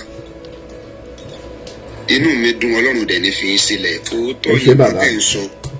Ẹ bá ti ń ṣe live àfi tí mi bá sí lára nìní mi fẹ́ join ẹ̀ because mo tún máa ń rí ẹ̀kọ́ kọ́. Ó tún máa ń jẹ́ ìbẹ̀rù. Kò sẹ́ni tó pé èèyàn níwá ìsàngẹ́lì. Every blessed in the program ń lọ Nàìjíríà. Kò dẹ̀ sí program kan tá máa ṣe tó ní gbowó. Wọ́n tún ti bẹ̀rẹ̀ 2026 báyìí bàbá mi. So níbi tá a dé báyìí bá mi, tẹ́yìn náà bá fẹ́ tọ́ ẹjọ́ ìfàjá, ẹjá jọmọ́ ìfàjá tó bá wá jẹ́ pé lóòótọ́ ni Bible yẹn wà, ẹ rí wípé ìpilẹ̀ṣẹ̀ tí wọ́n bàjẹ́ yẹn, Jésù yẹn fún rẹ̀ ló máa rebuild díẹ̀ tí àwọn tó wá fẹ́ sìn wọ́n wá máa wá sìn in truth and in spirit. Ní ìníṣọ́jú yẹn lọ ẹ jájọ ṣiṣẹ́ ẹ ṣé bàbá mi, thank you so much. Brother lẹ́yẹ̀ ṣe wà ń bẹ̀. Bẹ́ẹ̀ni sọ, mo wà ń bẹ̀ sà. Ẹ ṣé. Ẹ kú sí sà. Yes sir. Bẹ́ẹ̀ ṣe àìmọye ẹ̀ńtẹ́ ti gbà lọ́wọ́ ìgbèkùn. Ó dẹ̀ ti lọ káàkiri Nàìjíríà báyìí. Bẹ́ẹ̀ni. Látẹnudẹnu pé irọ́ tó ń pa fún wa kò lágbára bọ́ mo fẹ́ sọ̀rọ̀ nípa máàmù tẹ́ni wọ́n fílẹ̀ sá. bẹ́ẹ̀ ni sá. jẹ́rí nǹkan méjì kan wà ká sọ̀rọ̀ nípa òfin. jẹ́rí sometimes it might be morally right, legally wrong. Sometimes legally wrong, morally right. But in constitution kò sí nǹkan tó ń pè moral. Nọ́ọ̀fù sọ pé where constitution commands discretion terminates. Court ò mọ nǹkan kan. If the case is bailable offence, the victim, the defendant will be given bail. Ìyẹn ò ní pé kó má wàá máa jẹ́jọ́. Àní irú nǹkan tẹ́ sọ pé ẹni ṣe ń sìn ó máa ní àwọn evidences tí àwọn ọlọ́pàá gbọ́dọ̀ tẹ́ńdà nígbà tó bá bẹ̀rẹ̀ hearing of that case tí ilé ẹjọ́ fi máa mọ̀ pé tòótọ́ lẹ́ni ṣe kínní yìí. Ilé ẹjọ́ ò lè dédé òde èèyàn pé wọ́n ti ló ṣe allegations sí ni now pẹ̀lú òfin Nàìjíríà pé wọ́n àlẹ́ jẹ ìgbà tí hearing bá bẹ̀rẹ̀ tó máa ń tẹ́ńdà àwọn reports tó indict máa pé tòótọ́ ló ní ìgbà tó ti ní lélẹ́yìí ó ti ń gba oògùn so ilé ẹjọ́ máa mọ̀ pé tòótọ́ ó ti ní why are you doing this wọ́n á mọ̀ nǹkan tó máa ṣe lé lórí. So at this juncture now a lè condemn judiciary Lagos State or Nigeria torí pé wọ́n ṣe ń tẹ̀lé òfin pé ẹni tó bá yẹ ká fún ní bail a máa fún tí lọ́ọ̀yà ẹ̀ bá béèrè fún sà. Àwa tí a ní case la máa dúró tì láti lè present àwọn evidences wa in court because court they are not Father Christmas. Available evidences in court ló máa mú wọn pronounce judgement. So àwa ni a máa mọ̀ pé we have evidence to prove our case beyond reasonable doubt and expectation of the court. So nígbà tó ti wá fún ní bẹ́ẹ̀lì báyìí kí ni next line of action sir? Ìgbà tó ti fún ní bẹ́ẹ̀lì báyìí ṣé bí ìgbà tí wọ́n investigate sir àwọn IPO yẹn ti gather all evidences. bẹ́ẹ̀ni. alàgbà ó dà pé ẹ understand nǹkan tó ṣẹlẹ̀ ńbẹ̀ yẹn sir according to nǹkan tí wọ́n ṣàlàyé because mo glue mọ́ fóònù yìí ni because I'm interested in this issue. bẹ́ẹ̀ni. wọn ò fún ní bail ní court instantly and do not forget HIV is a deadly disease. bẹ́ẹ̀ni. And that is attempted murder. Because you know you have it and you are distributing it. O fẹ́ pààyàn nìyẹn. Ẹ ṣe mà. Ẹ wá ní sùúrù sá. So ẹ ní sùúrù ẹ jẹ́ kí kọ̀ọ̀kan náà kọ́ là ń sọ. Ẹ dúró Mr. Leye ẹ dúró ẹ jẹ́ ká ṣàlàyé délẹ̀. Attempted murder is not a bailable offence. 2 minutes ṣe mọ̀ pé gbogbo àlà ńlẹ̀ ń bí. Ó yá Mr. Leye ó yá ẹ lò 2 minutes tán. Two types of court bail ní Nàìjíríà. We have oral bail and written bail. Níjọ́ tí wọ́n mú máa yẹn lọ sí court lè sọ fún wọn pé ẹ lọ gbé written application wá wọ́n sọ fún lọ́ọ̀yà ẹ̀ tí lọ́ọ̀yà bá ti present written application court lè grant and bail with conditions tán bá fún wọn so ti yé yín wọ́n ní ẹ̀tọ́ tí kí offence ẹ bá jẹ́ bailable offence àníkàn tá ẹ̀ ń sọ́nsìn ẹni deadly níjọ́ tí wọ́n gbé lọ court wọn ti tender anything wọ́n máa ka charge sí létí ni. That does not mean pé ó ti jẹ̀bi ẹ̀sùn tí wọ́n gbé lọ fún a ṣì àlẹ́jẹ̀ ẹni ó dìgbà tó bá proof ẹ̀ against ẹ̀ nígbà tí hearing bá bẹ̀rẹ̀ kí court tó lè mọ̀ pé tòótọ́ ló ṣe tó ti yé yín so nǹkan tẹ́mi sọ nìyẹn pé àwọn àtúmọ̀ condition irú bail condition tí wọ́n fún kò sẹ́ni tó mọ̀ bóyá wọ́n ti gbé lọ sí ọ̀dọ̀ under medical something pé ká máa mójútó pé kò gbúdọ̀ ṣe nǹkan báyìí kò gbúdọ̀ ṣe nǹkan báyìí kò sẹ́ni tó mọ̀ so a lè condemn judiciary and àwọn ọlọ́pàá Nàìjíríà wọn ní agbára láti sọ pé kí court má grant defendant ní bail ọlọ́pàá ò lágbára ẹ̀ bail is a discretion of the court so tọ́mọ̀rẹ̀ ti sọ kò sẹ́ni tó máa pé kò rí bẹ́ẹ̀ mọ́ so nǹkan tẹ́mi ń sọ nìyẹn pé ká má rí condemn judiciary àwa ni a gbọ́dọ̀ kó àwọn ìwé ẹ̀rí nǹkan ẹ̀rí ta fẹ́ lò against ẹjọ́ láti proof case wa. Ṣẹgbọ́sà. Ẹ ṣé, thank you so much. And again the second question tẹ́ béèrè pé tí wọ́n bá kọ petition tó bá approve ẹ̀ ṣé wọ́n lè declare yẹn wanted. Wọ́n ní mi ṣe lọ́ọ̀yà mi ṣe kí lórúkọ ẹ̀ mo kàn fẹ́ wo layman knowledge tèmi ni mo fẹ́ fi ṣe tó bá yẹ pé ẹnìyẹn sá lọ sá tí àwọn ọlọ́pàá dẹ̀ rí pé àwọn kan evidence tán provide yẹn ó lè díẹ̀ kò sí nǹkan tó ní kán má declare wanted. Tẹ́gbọ́sà kò sí nǹkan tó ní kán má declare wanted. Wà á gbọ́dọ̀ ní àwọn grants tó wà fáyébù. Bẹ́ẹ̀ni gbogbo evidences wà gbogbo evidence transfer tán ṣe sóhun àtìyàwó ẹ̀ ní accomplices báyìí. So more than 46 million. Ó yá ìyá mi ó yẹ sọ̀rọ̀. Number one, they declare wanted because kò jump bail. Okay. They declare wanted in any circumstances. The only thing we can do is to write a petition against him again that he knows he has a deadly virus. We're talking about HIV. We're not talking about no another one tí ẹ tún nìyẹn mo béèrè ó ní redeem pastor kan ẹ jẹ́ ká yanjú títí oní HIV yìí tán kí n ṣe tó wá béèrè. Okay ṣẹ́rí oní HIV yìí èmi máa sọ bí wọ́n ṣe gba béèlì ẹ̀ fún yín nísìn without that court because I'm very sure he was reminded on that day without bail because we all knew that is attempted murder. Ipe o mọ̀ọ́mọ̀ fẹ́ pa ẹni yẹn, o mọ̀ pé o ní àìsàn yẹn is against the law. And when they go to clinic, either home and abroad, they will tell them, if you're going to make love with anybody, is either you let them know you have HIV or you use protection. Ben. It's under their written thing in their clinic.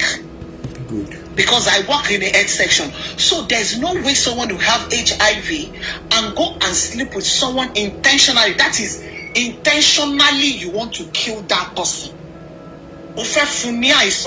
So for that, they have to remind him, it's dangerous to the society. Yes. Now, báwo ló ṣe jáde, ṣé kí n sọ fún yín sá, wọ́n lọ appeal sí kóòtù wípé ara ẹ̀ ò yá. Under medical issue. No matter release it. But we can still put him back into that cell by sending videos and all the pictures we have of him dancing, singing. Bẹ́ẹ̀ni, ó wà lọ́wọ́ mi. Because o lè nárẹ̀ ò yá fún adájọ́ kó wá bọ́ sínú ṣọ́ọ̀ṣì kó máa yíra kó máa jó kó máa forí dólẹ̀ kó máa kátàn sókè kò jọ.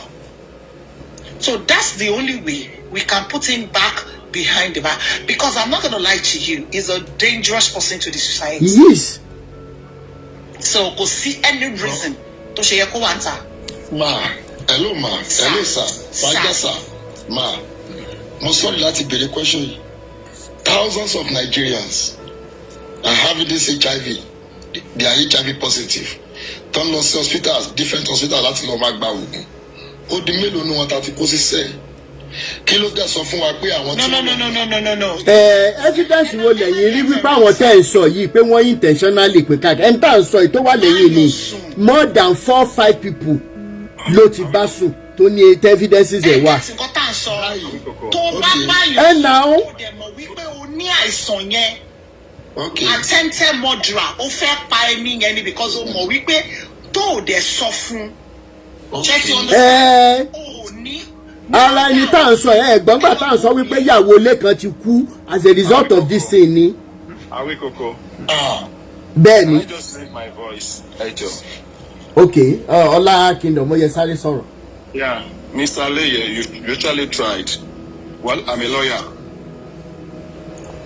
And I can tell you for free that every offenses under the criminal law is bailable except a capital offense, which is murder, arson, kidnapping in some states. Attempted murder is not a capital offense. It is bailable. However, bail is of two. You can orally make an application for bail at the magistrate court. In the magistrate court, attempted murder, it's not what you can make an oral application. You will bring a written application. However, when you file a bail application on a defendant, the prosecutor has a right to file a counter saying that the court should not grant the bail on so condition, such as the bail of this very person is dangerous to the society. Don't forget that the law presumes everybody innocent until being proven. Now, even the capital offences, tí o bá ti gbé application wá wípé ẹni yìí lè kú sínú custody, and the law is that it is a living person, a living soul that can face trial. So when a lawyer brings application wípé client òun ó ní a dangerous illness such as tuberculosis tó léwa tó wà contagious sí àwọn other inmates, right? See, prison ò dẹ̀ ní facility láti manage, the court can grant bail on a very stringent condition, because essence of it is that he must come to answer the question against him, that's the charge against him.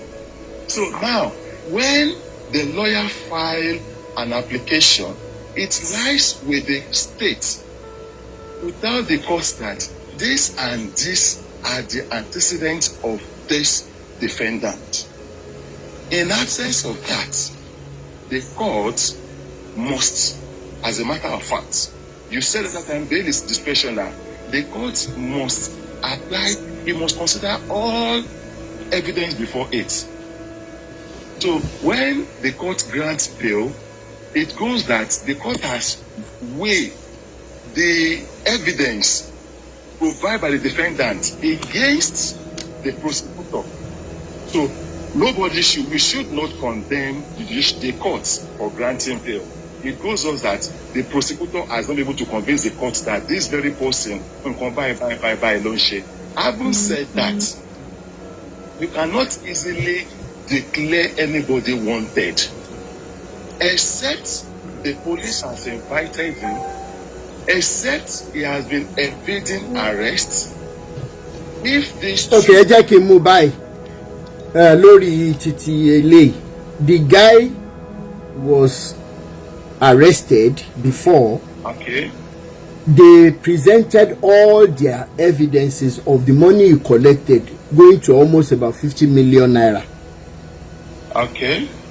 After going back and forth, the guy was released. We cannot even say whether he was bailed or not.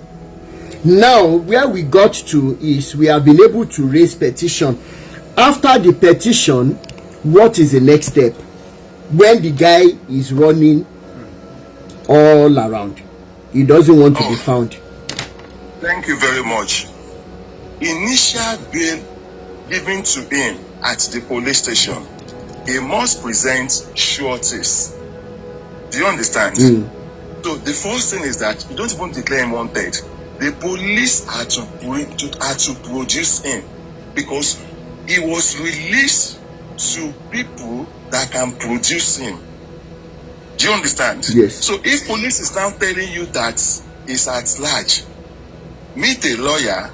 The lawyer can easily petition the IG that they should give a detail of investigation of so person. The police knows how to bring him up. It's not even a difficult issue at all. He was released to somebody, a reliable somebody, to produce him at every material time. Do you understand? Yeah. Don't forget one thing. In Nigeria,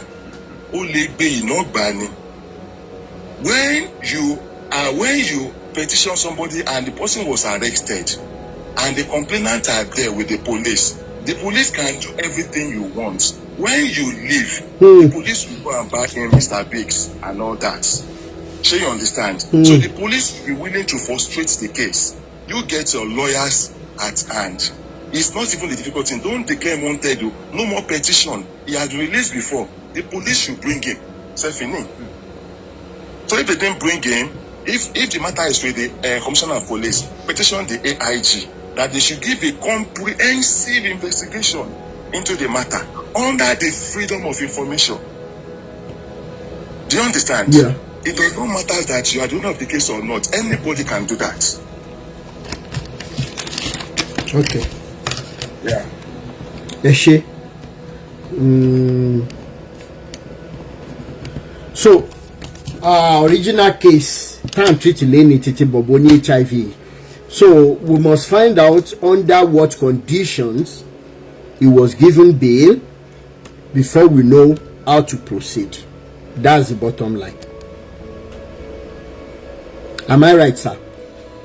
On that again, Mr. Rotimi, I'm Yes, so sir. very sorry. Yeah. I could not even meet up with the program as at 8. More a little bit busy. So this thing is easy. This is how you can go about that. About more courts, below. Amo. Ben. Again, I said everything that happens in the courts, it's of public. Do you understand? Yes. So it's not a matter of you getting the charge number, right? And pass it to the registry. Do you understand? Yes.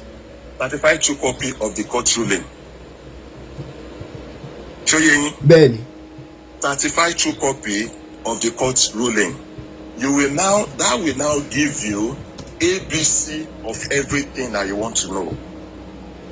So, MRE circumstances, bail MRE anything fun, anything I want shorties, tí ó dúró fún. Okay. So yeah. Ben. So from there, if there's anything cooking, any sinister motive behind it, then you know how to kick up. Okay. So it's very easy to do that. All right. Eshe. Now, if this very man, tó bá mọ̀ pé òun ní what is it called, disease yẹn, tó dẹ̀ ń gba oògùn, you understand? Ben. Tó dẹ̀ wá pín káàkiri. Now, here lies what we do. Everybody that has information of this must furnish the prosecutor. Do you understand? Ben. Must furnish the prosecutor. Wípé ibi báyìí ni mánì ti ń gba oògùn o, ìgbà báyìí ló ń gba oògùn o. Okay, ó gba oògùn ní February 4th. Do you understand? Ben. Ó tún wá intercourse ní February 6th. In fact, even February 5, a day after ọjọ́ tí ó gba oògùn, ó dẹ̀ ní unprotected. So intention yẹn ó ti wà established. So the court is not a Father Christmas. It's a court of facts and evidence. Ben. Do you understand? So it suffices that, and we have a problem in that country. Any to my brother wípé èmi, we have people that wọ́n unknowingly carry HIV kì í ṣe through intercourse nìkan la máa ti Ben. wọ́n go through what is it called, barbing salon, anything. What is it called, pain? So people, this stigmatization, people combine HIV and sin. No, people need to be sensitized. People need to be sensitized on this. That you can come out and say, really, Otami were infected, but can she pushing? They understand. Ben. So now, for people to nail this man, we need Bible evidences. Okay. So that's just how you can approach the case, sir. Eshe. Tí n bá ní other questions tí mo fẹ́ béèrè lọ́wọ́ yín máa kàn sí nínú DM. All right, sir. Eshe go. Eshe. Thank you so much. Tọ́pẹ́ John Lawal.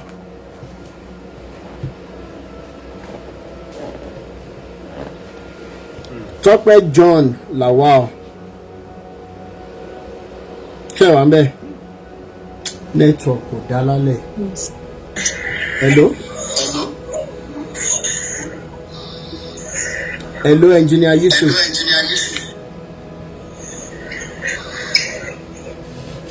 Comrade Olúbùnmi, thank you so much. Ẹ káàbọ̀. Ẹ sì máa jẹ́wọ́ fún gbogbo ilé ibi tẹ́ lọ tẹ́ fi mísì sáfíìsì tèmi. Network kò dá lẹ́nìí.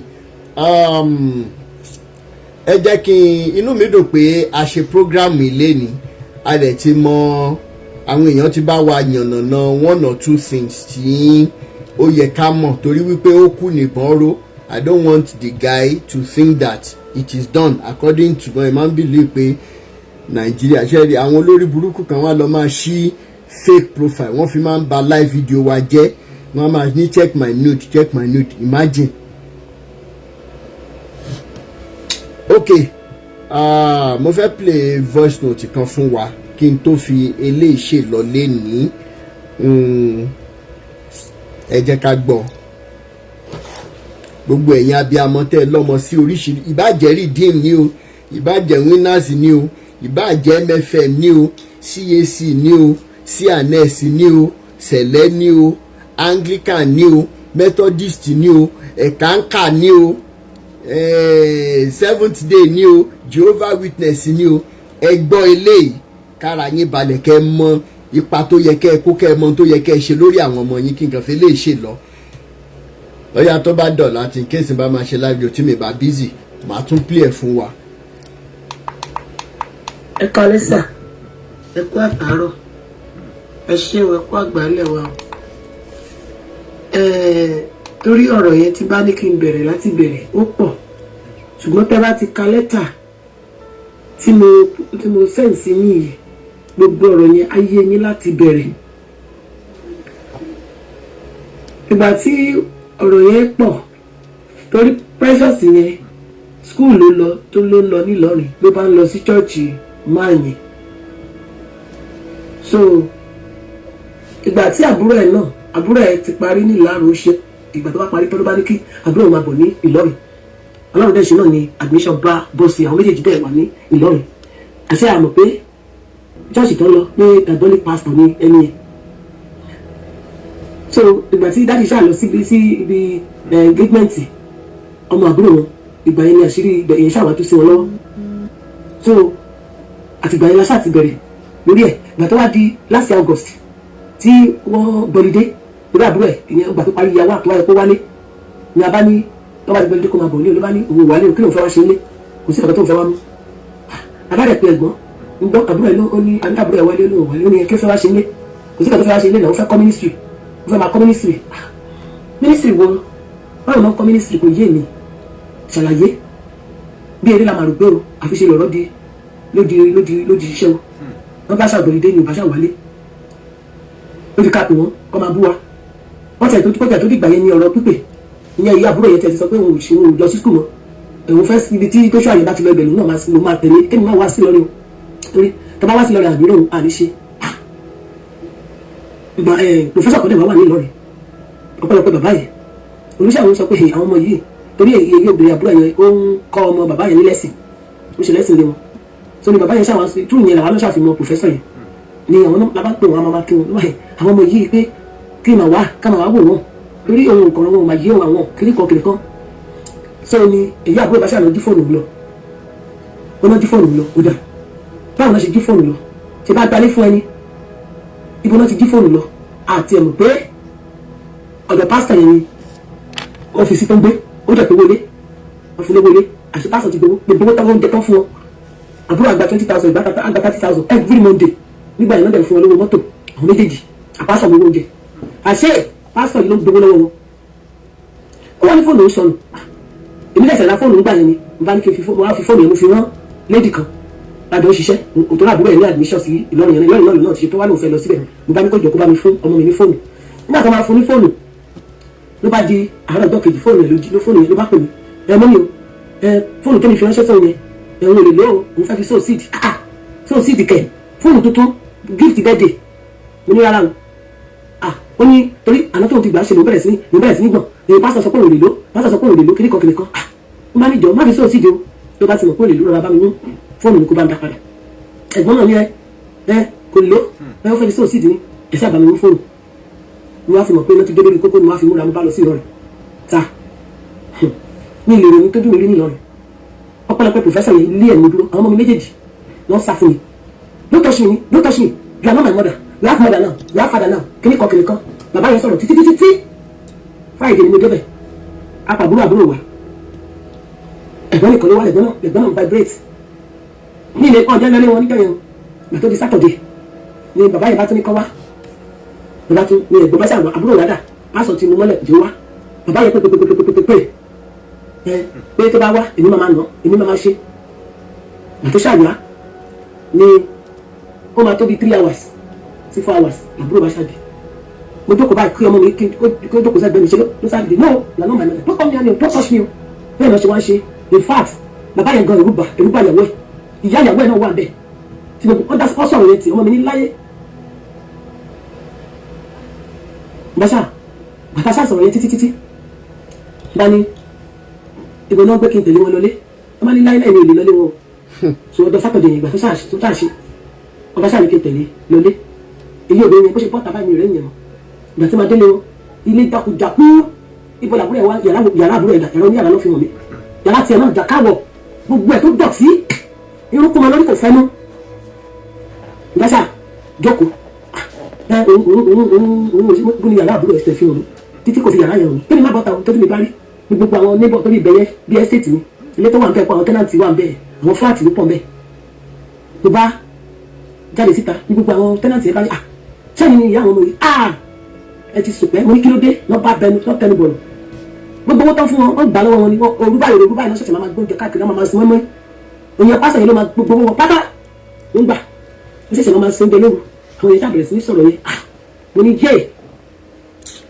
mo bá lábúrò ẹ̀dà mo bá ní ló bá lọ sí òun jáde o máa tẹ̀lé ibi tó bá lọ mo bá fi tẹ̀lé ìgbà tí mo máa tẹ̀lé tí mo máa dé àṣeṣọ́ọ̀ṣì yẹn ló lọ ó ní òun ṣàfẹ́ jáde tó mo bá tẹ̀lé o mo bá ọlọ́pàá mi lọ bí tó gbà ó ti lè mọ́ mi lójú ara àwọn tẹ́lẹ̀tì mo bá ní ẹjọ́ ibo tẹ̀lé ṣọ́ọ̀ṣì o àwọn èèyàn wá júwe ìgbà tí mo wá débẹ̀ mo wá bá nínú ṣọ́ọ̀ṣì mo bá àbúrò náà tó jókòó àti pásítọ̀ àti ìyàwó àti bọ̀bọ̀ kan fortunate tí ẹgbẹ́ náà tó dúró sẹ́yìn ẹgbẹ́ ní pé òun ni mo bá bí pé kí ni o ṣe fọ́mọ mi àti jọ́pẹ́ tó ní o ṣe deliverance òun lọ́mọ ò ti gbọ́n ọmọ ló ti di pé kọ́ máa bú wa káàpẹ̀ kọ́ máa ṣépè ìgbésẹ̀ àbí ni ó ṣe bẹ̀rẹ̀ sí ní sọ̀rọ̀ yẹn mo ní ó gbọ́ dídé kò wálé ó ní ẹ̀rọ community mo ní which ministry lọ́mọ ń kọ́ ló bá lọ kó àwọn ìwé mo bá ní what nonsense is this gbàtú sáà ti kú ti sọ̀rọ̀ ìmú bá bí mo ṣe lọ sí police station yẹn bá lọ ọlọ́pàá mo bá fọlọ́pàá mú mo ṣe dé station wọ́n bá fún mi lọ́lọ́pàá wá padà wá fọlọ́pàá mú wá sí ọmọ dé station wọ́n ní kó kọ̀wé láíláí òun lè ṣe láláì láwọn ọmọ yẹn òun ò lè ṣe òun láì wọn òun ò lè sáì pé òun lè àwọn méjèèjì náà bá ní òun lè sáì pé ṣèlú kan bá sáì pépà náà ni pé kò bá dẹ̀ violate kò ní pé kó jọ táwọn sẹ́wọ̀n ní bá kú sẹ́kún abáṣà fọ̀rọ̀ yẹn títí kò sáì àwọn ọmọ mi náà àwọn méjèèjì ṣàkọ̀wé gbà ni ó bá ní òun kọ̀wé lọ́ bá fi detain ẹ̀ di ọjọ́ kejì station nígbà tó máa di ọjọ́ kejì ìjọ yẹn Sunday ní ìtẹ̀mọ̀ pé wọ́n ti release ẹ̀ mo bá sọ fún àwọn ọmọ yẹn professor yẹn torí ilé wọn ní mo wà ìbẹ̀rù sùn àwọn náà fún mi lóúnjẹ lórí àwọn ọtí sá lọ́ba lọ kó wọn pamọ́ ní ìfojú mi kàn wọ́n báyìí bá ní àwọn ti ní bàbá àwọn ti ní ìyá àwọn àwọn ṣe parent wọn mọ́ ọ̀rọ̀ yẹn ṣàpọ̀ graduation tí wọ́n ṣe ní school ọmọ mi asanwó asan everything ọmọ mi ò yàbẹ̀ ọ̀rọ̀ ṣọ́ọ̀ṣì yìí ni adédọ̀dì tó ṣe àyè ni kò yàbẹ̀ ìgbà tí mo ṣáà tí mo wá dúró lọ́dọ̀ ọjọ́ mo ó yà lọ ká àwọn ọmọ yẹn pamọ́ lọ́wọ́ jẹ́ pé mo fẹ́ sílé wọn wọ́n ní kébì lọ sùn ní òkùnkùn lẹ́nu ìrìnsùn bàbá yẹn ṣáà ní professor yẹn kí wá sílé wọn mo bá ṣáà ìgbà tó di Monday tó wọ́n ti ká padà wá ní station tó máa dé station àwọn yẹn béèrè owó lọ́wọ́ mi mo ní ẹ̀ tí ìṣiṣẹ́ ẹlẹ́fẹ́ gbowó àwọn yẹn bá dẹ̀ ní wọn ò lè ṣe ẹni tì mọ́ pé tí mi bá ti sanwó ní kọ̀ọ̀kìlì kan ni wọn bá ṣáà lójú àwọn méjèèjì lè bá ṣáà padà wá sọ́tà méjì kan ọmọ kan wà bẹ́ẹ̀ náà ó jẹ́ pé ìyá ẹ̀ ti wá ó ti wá bá fa wàhálà tó yẹ pé kò fọmọ yẹn lọ́rùn sílẹ̀ ìgbà tí ẹ̀gbọ́n ọmọ yẹn wá lọ́dọ̀ ìgbà tí ẹ̀gbọ́n ọmọ yẹn wá rí bí mo ṣe bá fa wàhálà nípa lọ sọ fún ìyá ẹ̀ kọfà nìyẹn ìgbé ní Wednesday mo kúrò níbẹ̀ ní Monday ni kúmọ̀ ìwà kùnú ní Wednesday pé kémi wá o òun fẹ́ lọ fi civil defence gbé Joshua Adédèjì pé torí ọmọ òun kò jẹ́ kó gbọ́dọ̀ sóun lẹ́nu kò jẹ́ kó ọmọ yẹn wálé wọ́n ti ní mo ti wá pé mi ìtúlẹ̀ máa náwó mọ́tò káàkiri because owó tí mo ná èmi mo lè tí mo ná wọ́n máa ń ṣàní ẹ ó ṣàṣọ̀rọ̀ títí tí ẹ pé bí mi bá tẹ̀ wá kí n fowó ránṣẹ́ nígbà yẹn bá wá lọ fi civil defence ó fi gbé pásítọ̀ yìí wọ́n lọ tì mọ́lé wọ́n fi yà jẹ́ ọmọ mi bá lọ mo wá fẹ́ mọ́kúnmá ìwádìí kí n sẹ́ndì 10,000 owó epo wa tó sẹ́ndì ẹ̀ wọ́n á lọ kó àwọn méjèèjì wọ́n ní kí kó sáyọ̀ undertaking ó tún sáyọ̀ undertaking bẹ́ẹ̀ náà òun ò ní dọ́dọ̀ àwọn ọmọ yẹn mọ́ sí kò fi àwọn ọmọ yẹn lẹ̀ ìgbà tí mo wá ń gbogbo wàhálà yẹn mo ní bó ṣe ń lọ tí school resume àbúrò tó yẹ kó wọ 200 level tí ò sọ ẹni tì fún wa kò pè school debt resume mo wá pè dáàdì àmà nínú ìmọ̀ àwòrán nínú mo bá ṣàwátú Google search ni mo bá wá human rights mo bá rí nọ́mbà coordinator wọn ní Ìlọrin mo bá pe woman yẹn gbọ́n máṣe ló pariwo ó ní kí n má wọlé tó bá dàrọ̀ òun máa gbégbèsè bó mo ṣe sọ bọ́sẹ̀ bẹ̀rẹ̀ sí gbégbèsè náà nìyẹn mo bá ṣàǹkà kọ̀lẹ́tà mi fi kọ̀lẹ́tà yìí mo wá sẹ́ǹdì mo bá ṣàǹkà wá bàbá tó lọ sí Ìlọrin alùtọ́jọ́ mẹ́rin ló bá ní kí pásítọ̀ wá àti ìyàwó ẹ̀ má ṣàtún ọ̀rọ̀ yẹn náà owó ilé 50,000 ó sọ̀bílẹ̀tì ilé àwọn bàbá kan náà wà méjì Ṣẹ́gun àti Fọ́súnlẹ̀ tí mò ń sọ yẹn ó fún wọn nílé ó dẹ̀ gbowó lọ́wọ́ wọn ó dẹ̀ lóun fi ọmọ mi obìnrin yẹn ó lóun fún nílé ó dẹ̀ gba 50,000 lọ́wọ́ ó parọ́ bẹ̀yẹ kó o gbowó wọ́n bá ní pé ọmọ yẹn ò lè sanwó ilé fún pé kó dá owó yẹn padà ní human rights lọ ìyẹn Ọlọ́run ṣàwá fi túfì yẹn ni obìnrin yẹn fi torí àwọn yẹn tiẹ̀ ní wọ́n mú lọ sí kínní àwọn ní kó lọ gbóstẹ̀ ó bá ṣàlóhùn gbóstẹ̀ gbogbo wàhálà yẹn ṣàpọ̀ but thank God gbàtà lọ lọ́rùn yẹn náà la ṣáà sanwó school àwọn yẹn ṣáà bá wa sọ̀rọ̀ kí lálọ́ sọ́dọ̀ commissioner for women affairs níbẹ̀ ọ́fíìsì wọn panel yẹn tó dájọ́ tó ní kíkọ́ ebé ìyẹn ẹ̀gbọ́n ó ti ṣe tán ní school máa tẹ̀lé àwọn parents ẹ̀ lọlé lọ́mọ mi bá takú ó ní láyé àfikún tẹ̀lé Joshua Adédèjì yẹ ká lọlé ó bá ṣàfihàn tẹ̀lé wa wá ọjọ́ kejì báyìí ló tún ti gbé bàgbé òun náà lọ́wọ́ mo ní ṣètò ti ṣe tán wá sílé kó wá prepare for service a ti san gbogbo owó tó bá ṣàfihàn ìwòsàn gba certificate owó ká tún san bóyá bíi 87,000 wọ́n tún padà san lẹ́yìn ìgbà yẹn tó ṣàlọ́ gba certificate ló bá ní tó bá di December òun máa wálé ọ̀dà táwọn ẹ̀kọ́ máa bò ṣáà ṣe tán ọ̀rọ̀ yìí kò sẹ́ni tí ò ti dá sí wọ́n ti bá sọ títí gbogbo àwọn bàbá tó jẹ́ pastors àti dáàdì tó pè ní bàbá tó wà dé gbogbo wọn ti pè é lọ́ ti dá sí onírọ̀ ẹni tó ń máa tẹ̀lé nìyẹn ìyẹn bá ní ẹsẹ̀ tó ti gbọ́ ṣe tó ti di adult nítorí báwo ló lè ṣe ló bá ṣàwà wálé ní last December ẹjọ́ ló máa wálé gan níbi 2 weeks bó ṣe dé láì náà ló tún pariwo òun lọ ọjọ́ kejì ló tún sọ fún bàbá ẹ̀ òun lọ ibi tí pásítọ̀ yìí tó bá yára ìjẹ́ jẹ́dé lẹ́yìn kan náà wà ní church ọmọ 27 years tó ti mọ́rí yẹn náà mọ́lẹ̀ ó ti máa ó ti pẹ́sẹ̀ ṣẹ́ẹ̀tì báyìí tó ti mọ́rí yẹn mọ́lẹ̀ lọ́wọ́ sọ́nà aṣílẹ̀kẹ̀ fún ọmọ mi tẹ́lẹ̀ ọ̀pọ̀ rí ọ̀pọ̀ fẹ́fẹ́ pẹ̀lú kọ́mọ́ bá lè kúrò bí ìgbà yìí náà ní church yẹn gbogbo nǹkan tó ń ṣe òun ọ́fíìsì lọ́n sòsìdì gbàtẹ́ ṣàwọn wálé ní December ló bá ṣàwọn pè mí ní bí àlàjẹ bí towards November ẹ̀ díẹ̀ ó wá fẹjọ́ àbúrò ẹ̀sùn mi kò gbọ́dọ̀ sí pásítọ̀ lẹ́nu mọ́ kí ni wọ́n mú Ọlọ́run ti gba ọmọ mi fún Ọlọ́run ti gba ìyá obìnrin yẹn kò gbọ́dọ̀ sí pásítọ̀ lẹ́nu mọ́ kí ni wá sí ibi school ẹ̀ kìnìkan mo ní onísùúrù gbàtẹ́ ṣàwọn wálé àwọn méjèèjì ṣàwọn wálé ní December ó dá kí ló ṣẹlẹ̀ kí ló fàjà ló bá ní ẹ kò gbọ́dọ̀ sí pásítọ̀ lẹ́nu ni kò ṣe kìnìkan ni mo ní pásítọ̀ ni bàbá ẹ̀ ọmọ yẹn ní òun àti Fọ́súnlẹ̀ tí mo sọ yẹn àti Ṣẹ́gun àwọn márùn ni wọ́n ṣàtọ̀ pé wọn ò ní lé wọn ní máa kọ́ ní gbé bàbá wọn lẹ́nu mọ́ wọn ní bú àwọn òbí wọn mọ́ wọn lè bá àwọn òbí wọn mọ́ pé àwọn ò lọ sí ògbà lọ́dà pásítọ̀ onírọ́ torí irọ́ oríṣiríṣiríṣiríṣi ló ń fọ́ sí wọn lẹ́nu pé tó bá táwọn òbí wọn bá ti pè bá ìgbà iná máa rẹ́ni wọn ni kọ́ máa bú àwọn pẹ́rẹ́ǹtì kọ́ máa sọ̀rọ̀ sí wọn àwọn òtìyàwó ẹ̀ wọn máa rẹ́ni wọ́n sọ mọ́ mi obìnrin yẹn wọ́n sọ di lani ìyẹn ní òun sọ pé àwọn yẹn sọ pé àwọn òbú àwọn pẹ́rẹ́ǹtì wọn mọ́ pé àwọn òsì lọ́dà ẹ̀ ló bá sọ pé iye obìnrin yẹn ó fẹ́ ló sọ pé òun fẹ́ ìkan lára àwọn ọmọ Fortunate ló sọ pé woman kan ní church sọ pé ó rán òun kóun bá wọn ra wíìgì àti báàgì pàṣẹ wọn ro ẹjọ́ yẹn nílé wọn Precious wọn náà rò gẹ̀gbọ́n tábúrò ẹ̀ sọ ṣé ọ̀rọ̀ lílé yìí gbàjúwẹ̀ ṣe bí oní ọ̀dọ̀ ọ̀rẹ́ kan ló fẹ́ tún ibo ni àbúrò ẹ̀ wá sọ pé ṣèbílẹ̀ pásẹ̀ yẹn ló ń gbẹ lórí ẹ̀ pẹ̀lú gbogbo wàhálà àti Adédèjì Joshua fi wá ṣe mo ní o tún lọ gbé bẹ̀ àbúrò ẹ̀ náà tún parọ́ mọ́ ìwọ náà ní àbúrò ẹ̀ wá sọ pé ọ̀rọ̀ yẹn tó bá gbàgbọ́ pé òkè ni tó bá lóun fẹ́ lọ àbúrò òun bá ní láyé ìrọ̀ yẹn bá ṣàfihàn jẹ mo á fi ní mo bá gba látọ̀pù ẹ̀ bẹ́ẹ̀ lọ́run tó lóun lọ yìí olùgbọ́mọ́ pé a máa gba fóònù ọwọ́ ẹ̀ tí ó lájọ́ ọjọ́ yẹn ni ọ̀rọ̀ yẹn ṣàfihàn kìíní làṣà rí fóònù gbà bó ṣe jí láàárọ̀ ọjọ́ kejì yàrá sọ̀rọ̀ second àbúrò ẹ̀ tó ń bí tẹ̀lé ṣe kejì ìyẹn wà ní fúnà ìyẹn fẹ́ padà sí skul gbàgbẹ́rù ó bá ṣàbáyé gbẹ́rù torí lè tí mọ̀ dáadáa lè abá fi padà wà ní ìbá wọlé sùn mo ṣáàrí kí n tó ní kó lọ gbẹ́yìn mo ṣáàrí pé èèyàn kan pè tó bá tún ti pè airport mo ṣáà ń wúwo èmi ṣáà wọ yàrá tèmi lòun náà bá wọ yàrá àṣẹ ìwé ti slink jáde tó ti gbé báàgì tó ti lọ kí ni ẹ̀rọ adé yẹn kọ́ sọ fún mi kí lọ wò mo ṣe lọ gbọ́nú yàrá lọ kó lè dé kó bá wò ó ti dẹgẹrẹ báàgì ó ti lọ kó bá pè é ló bá ní ẹ̀ ó ti lọ látọ̀ fẹ́ wá gbé kò kú sí ìkàtúwẹ́ fi látọ̀ bù ṣe owó ẹ̀ tí àbúrò bá bọ̀ kó yẹ kẹ́mi gbẹ̀rọ kíníkan òun fẹ́ òun ti lọ ló bá lọ títí kò pè April kò pè May kò pè March March ní dáàdì wọn ṣe bẹ́ẹ̀dẹ̀ kò kíra kò pè bàbá ẹ̀ ó tẹ̀ sọ pé happy birthday ló bá sẹ́ndì 4,000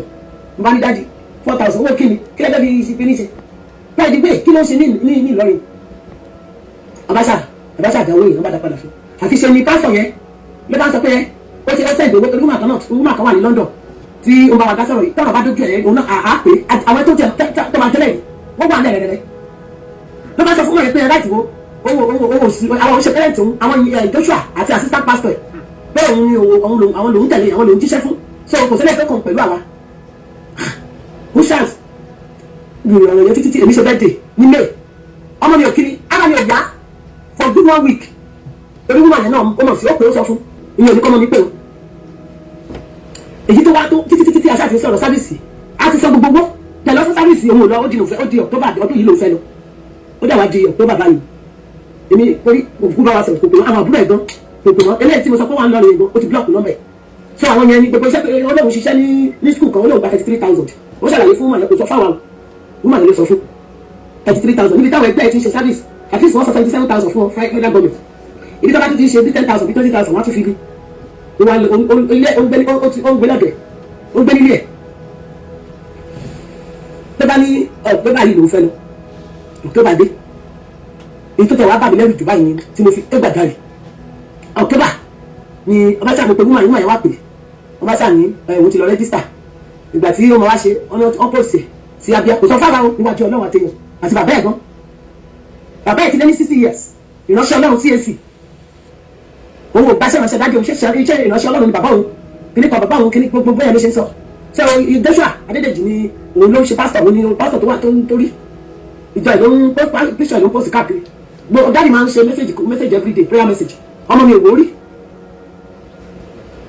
ọba ní November October ọba ní wọ́n pòsì sábíà ló bá lóun lọ òun ti rí àwọn méjì kan ní ṣọ́ọ̀ṣì yẹn pé wọ́n sọ pé wọ́n bá òun ṣe sí Ìlọrin pé dandan Ìlọrin ni òun fẹ́ wà ìgbà tí wọ́n nìyẹn ṣàwọn ṣàlàyé wọn ọjà òkúkú pé àwa bọ̀ ìbí ṣàwọn fóònù wa pè hello precious báwo ni kìnìkan mo ní wọ́n sọ pé pèsè sábẹ́ ó ní òun ò lọ adé àjùmọ̀jù òun ò lè kúrò ní Ìlọrin within 2 weeks òun ò lè kúrò ní Ìlọrin within 2 weeks ṣé má jẹ̀mú yẹn náà ló lè bẹ́ẹ̀ àbí kí ni tó ti bá tún sọ̀rọ̀ jù inú abẹ́rẹ́ sí sọ̀rọ̀ sí abẹ́rẹ́ sí ní bú mi ló bá ní èmi ò rí eléyìí rí o mo ti láwọn méjì ní ṣọ́ọ̀ṣì kan sọ pé wọ́n fẹ́ báwọn ṣe kọ́sì yẹn mọ̀nà síbi tí wọ́n ti ṣe posting ìyẹn tún pé ìyẹn sọ fún pé òun lè bá òun máa bá yẹn sọ̀rọ̀ wọ́n lè bá ṣe sọ́ọ̀ṣì wọ́n lè bá ṣe sóògùn wọ́n lè bá ṣe sẹ́kìtì wọ́n lè bá ṣe sóògùn ìyẹn ti lóyún yẹn sọ̀tún ṣe lóyún yẹn sọ̀tún pé òun ti ráwọn èèyàn ní ṣọ́ọ̀ṣì àwọn méjì ní ṣọ́ọ̀ṣì ọkọ̀ fi táìmù ẹ̀ wọ́n fi ṣòfò dànù 22 years nígbà tó parí nísìnyí ó ti lọ ọdún kan báyìí ó ti pé 23 years àròjọ ẹ̀ ní ìmọ̀ tó fún jẹun ní ìmọ̀ tó fi dánmọ́ mi o ní ìmọ̀ tó fi dé o kí gbogbo àgbẹ̀kọ́ ṣàánú mi ló bá tún ní November yìí ni òun fẹ́ òun máa tún ṣe kínní November yìí òun lòun tún fẹ́ lọ pé torí àwọn méjì tó wà tóun rí church wọn sọ pé wọn máa bá òun ṣe sí lọ́rùn òun ò lè kúrò ní Ìlọrin within 2 weeks ìyẹn mo ṣe kí ni ló ti wá ká mi lára báyìí tí mo ṣe ké gbàjarì kọ́síkọ́síkọ́ gbà mí ò ká ìṣàánú mi ní ìmọ̀ tó fún ọmọ mi jẹun ní ìmọ̀ májàmú tó fi wọ̀ kábàámi tí ọmọ mi sílẹ̀ ẹjọ́ ẹ ṣàánú mi o ìgbà tó jáde yìí bó ṣe ṣetán ní láti à àwọn tó fẹ́ ẹni tó fẹ́ fẹ̀ sí Canada wà wọ́n sọ fún ṣe ló dànù wọ́n tún ní kó wà lọ ní èèyàn kó wà ọmọ wúmà tí mo sọ kó wà lọ́dọ̀ wà ní Western Germany tó lọ́ máa assist ẹ̀ ṣe ló dànù Joshua yìí náà ló ṣàtẹ̀lé káàkiri Joshua yìí náà ló tẹ̀lé tí ò gbọ́ pé ọ̀sẹ̀ lè sọ̀rọ̀ àwọn òbí ẹ̀ létí ẹ̀ ọ̀rọ̀ àwọn àbúrò ẹ̀ kò sí anybody tó ọkọ̀ àbúrò bàbá ẹ̀ bá sọ̀rọ̀ gbogbo èèyàn ló ti bá sọ Joshua yìí ló ń tẹ̀lé o Adédèjì Joshua ṣọ́ọ̀ṣì yìí ni o ẹ ṣàánú mi ẹ gbà mí o fọlọ́ọ̀bẹ̀ yẹn ṣe o ojú òní tì mí. tọ́ ó ti tó bí ijọ́ mélòó kan tí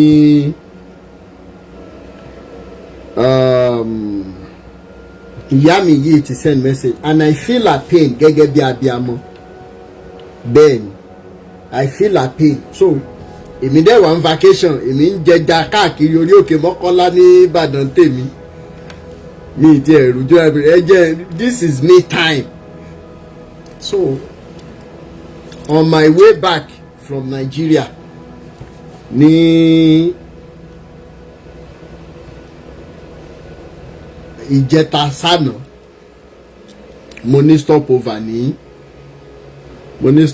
ní Frankfurt ní Germany jẹ́ n tiẹ̀ wo àwọn mẹ́sẹ̀gì mo bá mú fún mo bá tàn mẹ́sẹ̀gì lọ bí 300 and something monitor èwo ni ká kọ́ńgọ̀ mini mani mo father has a donkey died father cry mini mani mo so mẹ́sẹ̀gì wọn ni mo bá gbọ́ pé kí n jọ kí n ṣáná and everything mo bá gbọ́ voice note yẹn tọ̀ ẹ̀yin ọmọ Nàìjíríà wọ́n dẹ̀ fún mi ní nọ́mbà pásọ̀ inú mi dẹ̀ dùn pé ẹni tá à ń sọ ìdá àbí gbà tẹ́ pé ó mọ̀ mí mo dẹ̀ sẹ́ndì mẹ́sẹ̀gì pé wọ́n sẹ́ hello pastor lágbájá My name is Rotimi Daniels, the pioneer of Rotimi Daniels Foundation for Peace and Equity.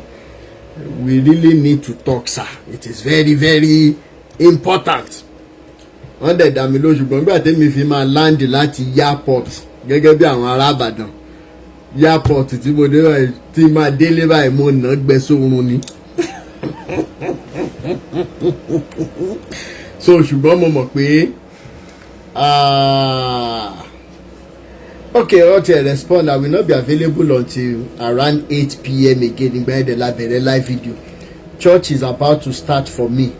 Let the call be around 8 p.m. Anyways, èmi àbá pastor ìsọ̀rọ̀ tí n bá wá bá bọ̀ màá fi tó ẹ̀yin ọmọ Nàìjíríà létí torí wípé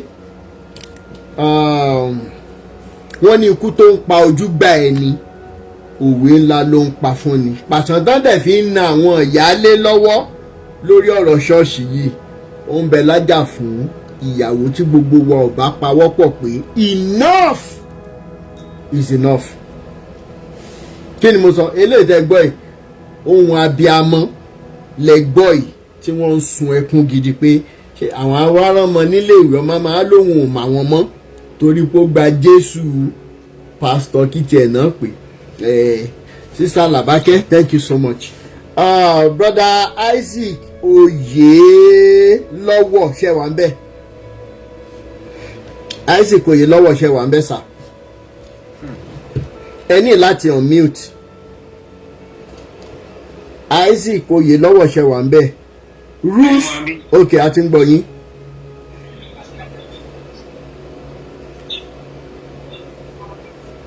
Hello? Ruth the Braider, are you there? Ruth the Braider, are you there? Bolly legal tips, thank you so much. He said the legal team should apply for his bail to be revoked. Thank you so much. And if I need more help legal wise, please, I would definitely send a direct message to you, ma. Thank you so much. Really appreciate you. Daddy Adeyemi mo rí pé send request again. Ẹ bá wa sọ̀rọ̀ sà. Mo dúpẹ́ lọ́wọ́ màmá tó sọ̀rọ̀ lẹ́ẹ̀kan yẹn. Wọ́n ní ẹni tí a bá mọ̀ àbábárò kò lè gbani òun là ń sátọ̀. Ṣé rí ọ̀rọ̀ tí ó wà nílẹ̀ yìí ẹ fi sùúrù náà sọ̀rọ̀ yẹn. Ìdẹ́ máa ṣe lo sùúrù ní pé ọkùnrin yẹn ti mọ nǹkan tó ń ṣe. Ẹ jẹ́ ń sọ nǹkan tó ṣe fún yín. Ó ti fún àwọn ọmọ yẹn ní àwọn nǹkan kan jẹ. Pé gbogbo ọ̀rọ̀ tó ń bá ti ń sọ fún wọn nìkan máa gbọ́. Ibikíbi tán bá lọ, ibikíbi tán bá wà tó nìkan máa rò. Ṣé rí ìgbà míì àwọn òbí máa ń ṣe àfọwọ́fà fún àwọn ọmọ wọn. Èèyàn gbọ́dọ̀ mú ọmọ débi tó ń lọ kó fojú ríbi tó mẹ́ ń gbé. Nígbà tó wọ́n ti bẹ̀rẹ̀ sí gbé bẹ̀ yẹn lóòótọ́ a gbọ́dọ̀ kọ́kọ́ lé adìẹ jìnnà ká tó bá ẹlẹ́yọrọ wí. Àwọn ọmọ yẹn àwọn òbí wọn náà fi wọ́n ṣe ọ̀fàlà. Ẹ má bínú ọ̀rọ̀ tí mo sọ ṣùgbọ́n bí ó ṣe rí mo ṣe ń sọ yẹn. Nígbà tẹ́ ní kó máa lọ sílé ìwé nílọrin mọbi tó máa ń gbé fowó ránṣẹ́ sọ́mọ nǹkan wá yí bìrì wá ń pọ̀rọ̀ pé kan gbà yín wọ́n ní amúkùn ẹrù ṣe wọ́ báyìí ó ní òkèlè ń wò ó lẹ̀ wo ìsàlẹ̀ bẹ́ẹ̀ ṣe ń ṣe lọ́kọ̀lọ́kọ̀ ló jẹ́ kí ẹrù nǹkan wọ́ ní òkè àmọ́ màmá náà Ọlọ́run á tù wọ́n nínú bàbá náà wọ́n á jèrè àwọn ọmọ wọn.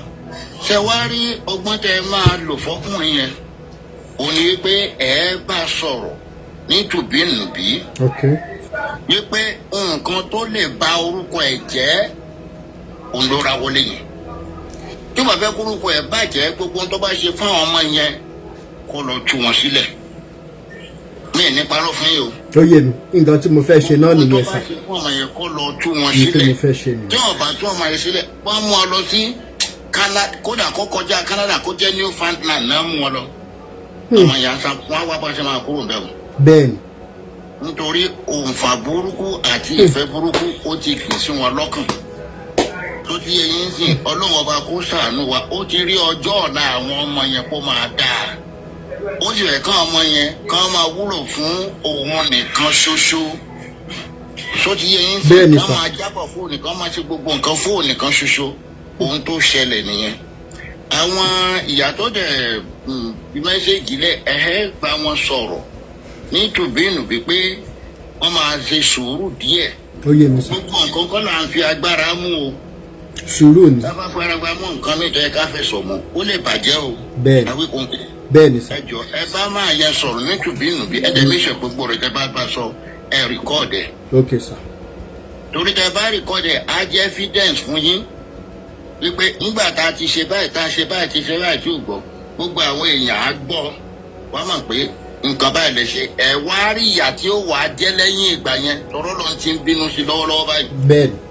torí kò sẹ́ni tó gbàdúrà kó òun ṣe ẹ jẹ́ kí n fún nǹkan tó ń ṣẹlẹ̀ ń sìn ní tó ń ṣẹlẹ̀ àwọn òbí méjèèjì àwọn ìyá yẹn wọ́n dàbí àgbẹ̀tọ́ kọ oko ni tó ṣe làálàá tó san igbó kìjikìji tó robẹ̀ tó dáná sun tó gbé nǹkan síbẹ̀ tí nǹkan yẹn wá dàgbà wọ́n á wá ṣe ọgbà yíká ọ̀yà wa ń lọ ń jẹ́ tí wọ́n bá tẹ ṣé ẹ lè sọ fún ẹ pé wọ́n ọ̀yà má jẹ́ oko mi bí tó ti máa gbádùn tiẹ̀ nìyẹn ṣùgbọ́n tó bá wá tẹ pàkúté síbẹ̀ pàkúté yẹn bá wá ń wọ ọ̀yà yẹn tó ọ̀yà yẹn bá kú ẹjọ́ ṣé wọ́n jẹ̀bi wọn à jẹ̀bi o ṣé gbọ́ tí mo rà ó yé mi sà ó yé mi sà bẹ́ẹ̀ ni nẹ́tíwọ̀kì dín. mo gbọ́ yín wọ́n ń flag wa ni.